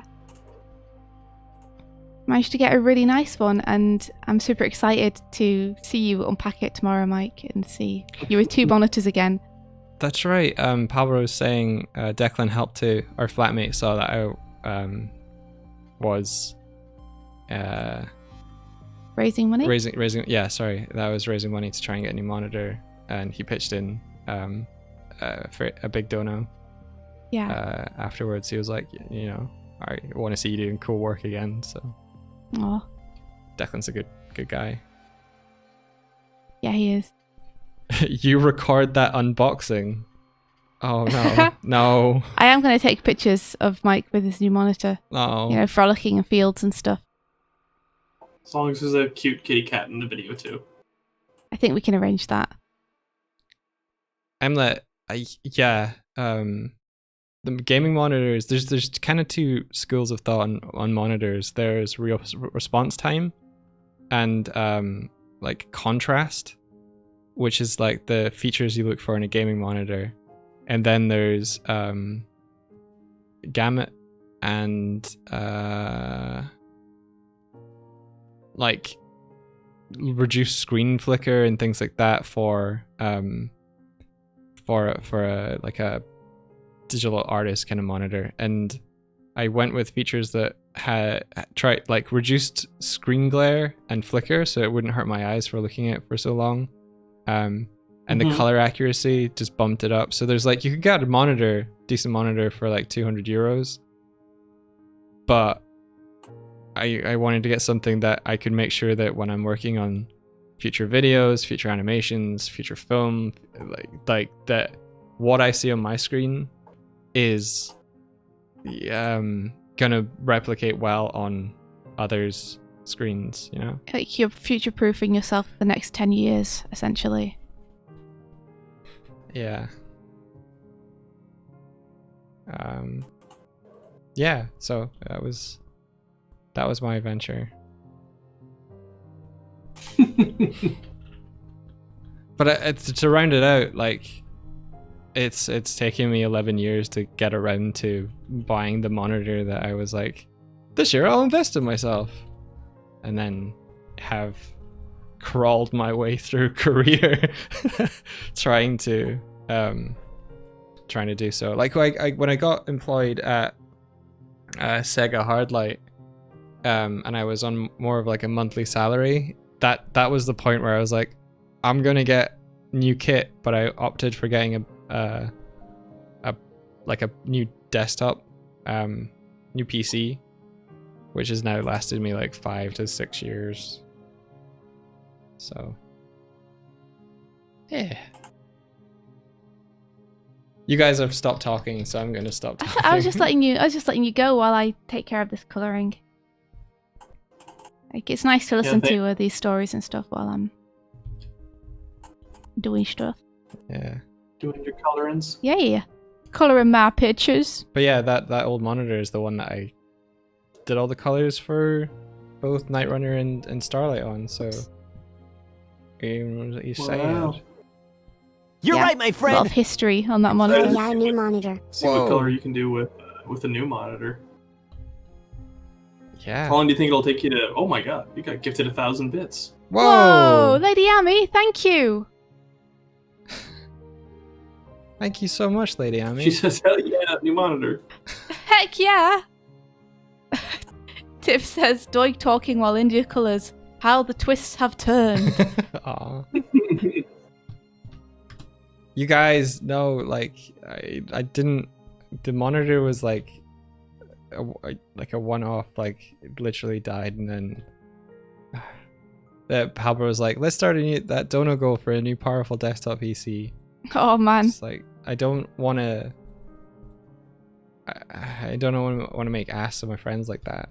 You guys. Well, we're hoping that we can save up for one. You know. Yeah, that's our responsibility. What is this little Doig icon? That's Moneybags Doig. That's India made that for any time that I get to like shilling on a stream.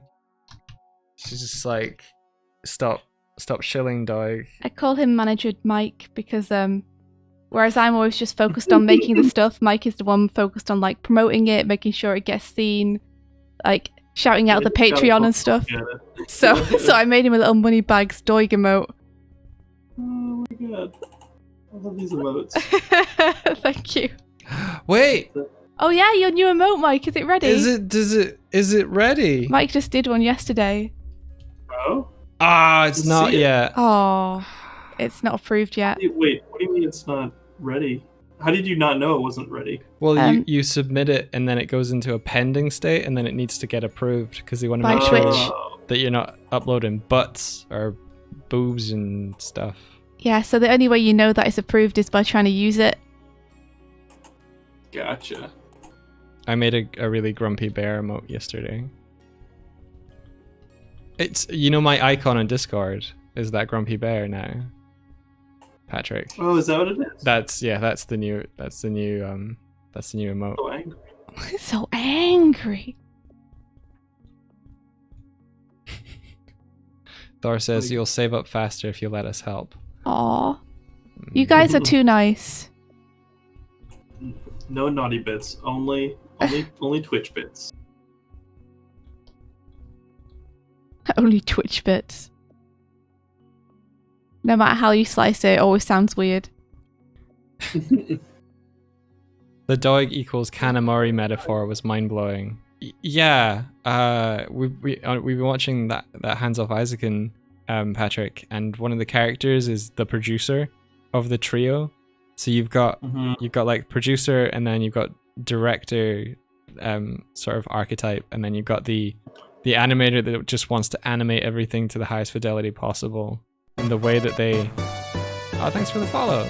The way that they interact was interesting because I see a lot of similarities with India to the director archetype character. Oh. I forget The one in the hat. The short one with the hat and the bushy hair. Bushy hair. Bushy hair. But there was a point where I think, is it Asakusa or Yeah. Midori Asakusa? I think so, yeah. It's just like, well, just make a cool thing and that'll be it. And then Kanemaru's just like, no, you gotta tell people about it, and advertising's super important. And I'm just like sitting there, just like giving India side eyes, like this. Which is strange because India. Yeah, it's 4 a.m. India. Oh, whoa, Patrick. Cheeto. India was the one that pushed us to stream. She was like, I'm gonna. I've been wanting to for like a year, and then India was just like, I'm going to do it. I was like, oh, whoa, okay.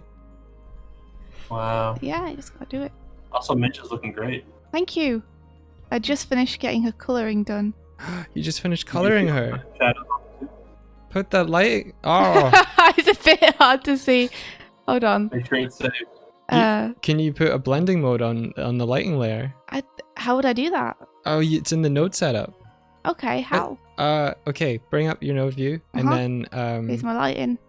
cool. Right click. Not on that. On just anywhere. And then there's like multiplier. there's an insert. I've never done this before. I can't see the menu. Let me just make this bigger. Yep. Let me see. Yeah, just come over. Advantages of sitting next to one another. Try combine. Blending. And then I plug this in here. You plug it in under. Like that. Yeah, and then go in there. Go click the yellow square. Okay. And then pick the blend mode. Oh my gosh. Whoa, what? This is And awesome. multiply and stuff. Yeah, you can basically do compositing in Toon Boom if you really want to. I don't know if it's It'll working. multiply. You might need to be in Yeah, I might need to be in render mode. Yeah. Oh, whoa. Look at that. Future. This is so cool. And then if you change the lighting color, you can make it the color. Make it, what colour would we be doing? Lightning colors. What's lightning coloured? I don't know. Blue. Make it blue. It's so cool. There you go. Whoa. That's really cool. What? I just stood in the hairball. Oh, Mike just stood in Buffy's hairball. Gross. Oh, man. Oh, it's covered in It really is a stream of highs and lows, isn't it? Yeah, this is how it usually goes. I have bare feet, you guys. We know, because you're a bear. No, I got skin to hairball contact, and then there's a nice little puddle around it too. Skin to hairball well. contact. I didn't immediately clock. I was like, oh, the Go wash your foot. the floor. He's just going to sit there, Mike. So grody. I rubbed it on the rug. Why? Don't do that. Worst idea. I was going to say, thank goodness you didn't barf up on the rug. Why would you wipe it on the rug? Now we have to wash it. He's just staring at me now. I was in shock. You were in shock. I was like, oh wow, this patch of floor mustn't have been in the sun. It's really cold. Why is it so cold? Oh, why is my foot wet? you need donation goal, new rug. For Declan. Why didn't we clean the floor as soon as she had a hairball? Because we were streaming. We probably should have done that. Well, though. I mean, because it's on the hardwood floor, so it's easy to clean. Yeah. That's Gonna why I use was... this as my cue to go head out and get some sleep. Fair enough. Alright, I'll chat with you fine folks later. We can take care of the foot situation. Yeah, we will. Okay, I'll go wash it. Jeez. I'll go and have a shower. See you, Pat. Have a good night's sleep. Yes, I plan to. And I will chat with you fine folks later. Let's see if we can't get more stuff out to him today. And we'll just keep rolling with these punches. Yep, sounds good. I'll be on it all today. Awesome. Alrighty. Well, I will chat with you guys later. All Take right, care, see ya. Patrick. Thank you for chatting. Bye. Bye-bye.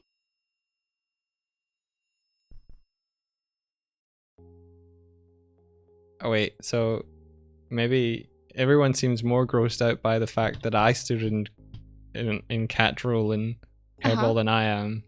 Yeah, well, that's pretty gross.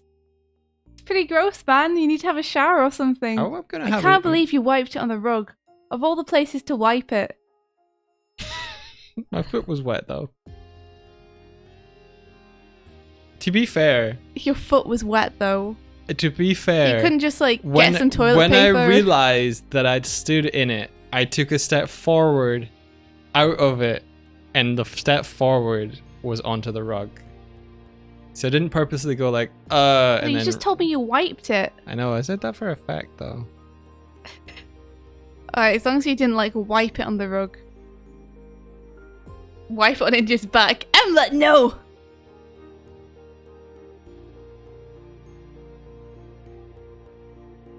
Like, I cleaned up her urine before the stream started.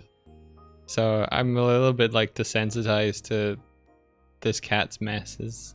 Can you NDA me for just a sec? Can I NDA you? Can I fucking NDA you? What is with this request right now? I'm sorry. You want me to hide your screen from the world? Yeah, I do. You want me to stop people from seeing Do what you you're want to gonna... see the export or not? Am I NDA'd? Yeah. Okay. I can't believe all I've done is color in your head and animate your torso. You were too busy talking about your experiences and stuff. I was It tired. was interesting. I was enjoying it. It was just like, whoa, Doig, calm down. India loves wet feet on her back. Untrue. Not confirmed. Disproven.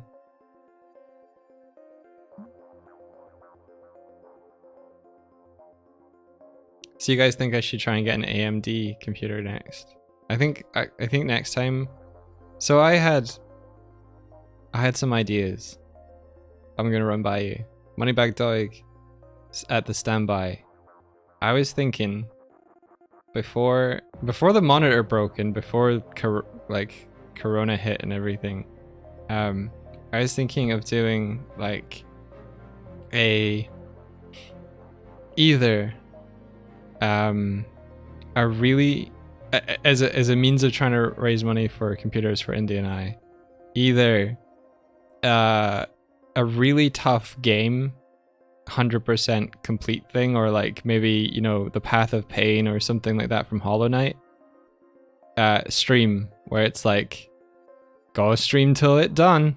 Maybe even like some of the hard boss rush modes in Hollow Knight, something that's gonna be grueling. Or I was considering doing one where I like do commissions, but it would be very specifically Crab fighting. crab fighting. It would be any From Software game would suffice. It would be drawing like bears, little like square illustrations of bears, and the person who was giving the commission fee would pick the type of bear and what the bear was doing, like a verb, or, you know, brushing their teeth or shopping for a canary, or, you know, like just something silly. People are saying look up a game called I Wanna Be the Guy. I wanna be the guy. Can I show your screen again? No. Okay.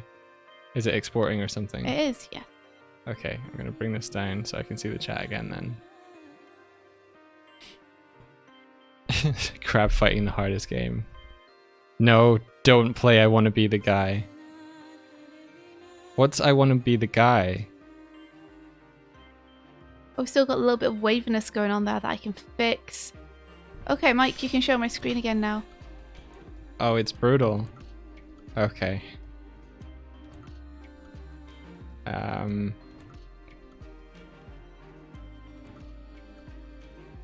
Let's see. Okay, your screen is back in 3, 2, 1. There it is. Yeah! So you can see it got a little bit of waviness going up here on the top of the hair that I'll need to fix. Okay. So this is it, not yet composited, but... Whoa. Yeah. We got a scene out, guys. Wow, India. Yeah. What waviness?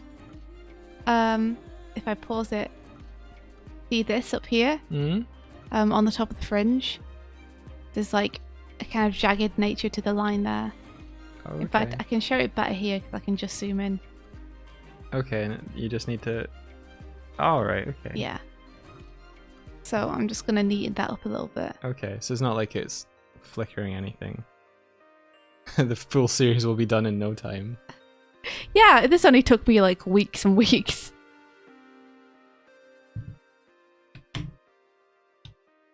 But yeah, we've got the main big shot under our belts now. Yeah. The other shot will be much faster because she's way zoomed out in that shot. And I think I'm only going to do one lighting scenario for it because it's going to hold on screen for a really long time. So it's like ready for you to come in and grab it. Yeah, I will do so. Habbo says, can you play it again, please? I missed it. Oh yeah, sure thing. I sure can. I'm just gonna adjust this.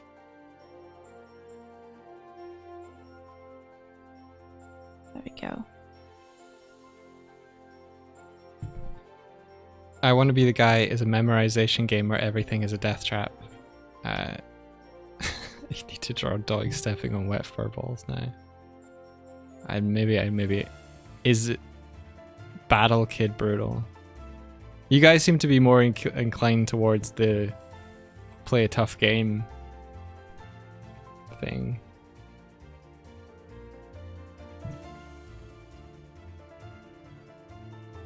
There we go. And then Mike will come in here and he'll do his colour magic and make all the colours super nice. And then he'll make all the compositing super nice. Like you can see, the inking isn't super neat on it or anything, but I don't think it necessarily needs to be. We'll see how it looks in compositing. If I need to neaten up some stuff, I can. I want to get my hands on them colors, yo. Well, you can. Did you color pick from the comic for those? Nope. I just picked them randomly. Yeah, I didn't see that. Hey now. I'm just kidding. They're great. I would probably make her hair different color and her hoodie a different color in her skin Everything a different color, right? I'd probably just color pick from the comic, to be honest. since I got it right the first time. Well, the scene is there for you if you want to go in and do anything to it. And we should probably head off because we went on almost another hour longer than we were meant to. Yeah. Which we need to stop doing. I've just got the thing just going. See, I like this one more than I did of the 2D one. The 2D one is too simple. There you go. I want to fix your hair. What's wrong with my hair? Darkful says, "Don't stop. It's fun to have you around." Aw, thanks guys. I was so sleepy at the start of this stream. Are you still sleepy now? I think I went a little bit out of the lucid dreaming state I was in and more into the I'm awake but fatigued state now. Don't sleep don't Sorry, Mike. Don't sleep deprive yourselves, guys. Yeah, don't do it. You could always catch us in the VODs if it's really late for yourself. I know it's less fun and there's not as much interaction, but you'll be able to think more clearly and do better things with your time. by your decision making being more and less impaired than it would be if you'd stayed up late. So I'm calling you out. I'm looking out for you. Aw. If you're tired, you should sleep. Sleep is for the strong. Yes. We want you to be strong. We want you to be able to tackle each new day's challenges with vigor and life and intent. The blue lightning woke him up. Yeah. You need to hibernate properly. Yeah, Darkful. Yeah. Somebody once told me the world is gonna roll me. I ain't the sharpest tool in the shed. She was looking kinda dumb with a finger and a thumb in the shape of an L on her forehead. Well, the days stop coming and they don't stop coming. I don't know the rest of it.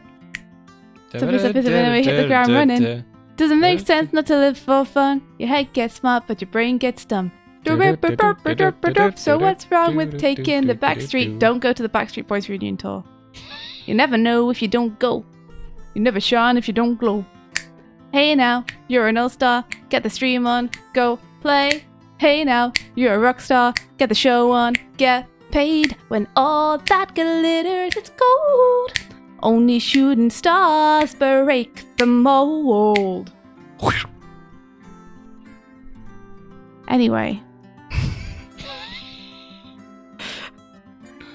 Thanks, guys. Did you just smash mouth the stream? I did. You've all been smashed. That's my final smash, guys.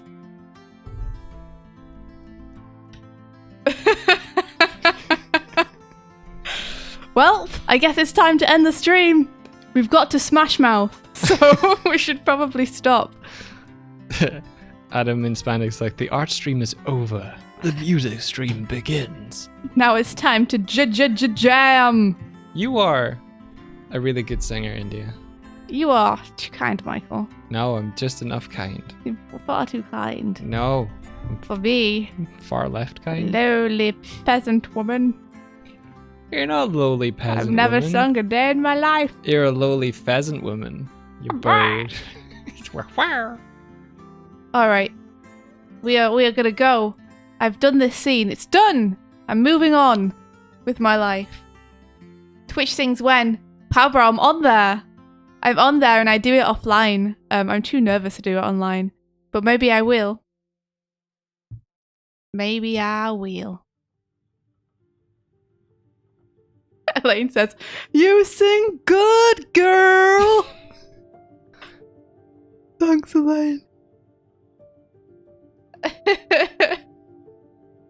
All right. Let's raid someone. Okay. Let's do it.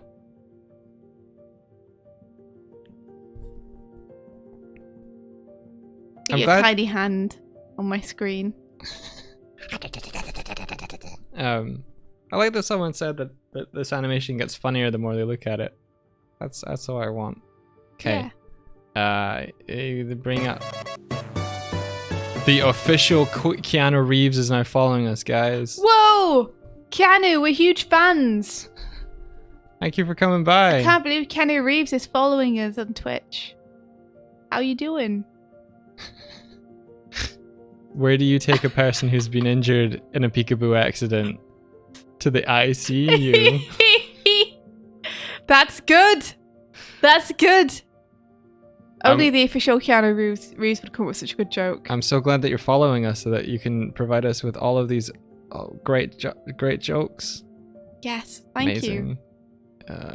Ending soon. There we go. To the ICU. It's good. It is a brilliant joke. Good. 4 stars out of 4. 4 laughs out of 4. Okay, let's see. Who do be the streaming now? Who do be? Kozak says, Mike, you still need to update this slide with the proper days. Get on it! Oh, you're right. Oh. You're right. You're right. Alright, guys. Goodbye. Who are we raiding? I'm figuring it out. I'm looking on Twitch. We're open to recommendations, but I might just pick the first person that I see.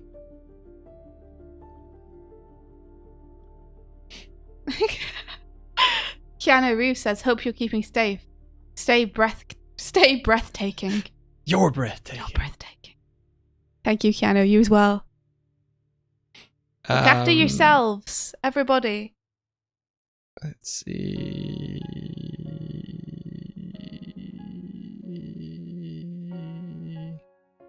We have Nick Was, Punky Dumpling, or I don't remember who. Jame. Did you follow Jame? I'm not sure. Maybe. E-H. Okay. Punky Dumpling. Let's do it. Punky Dumpling! We're coming your way. Look Please out. shout adventure.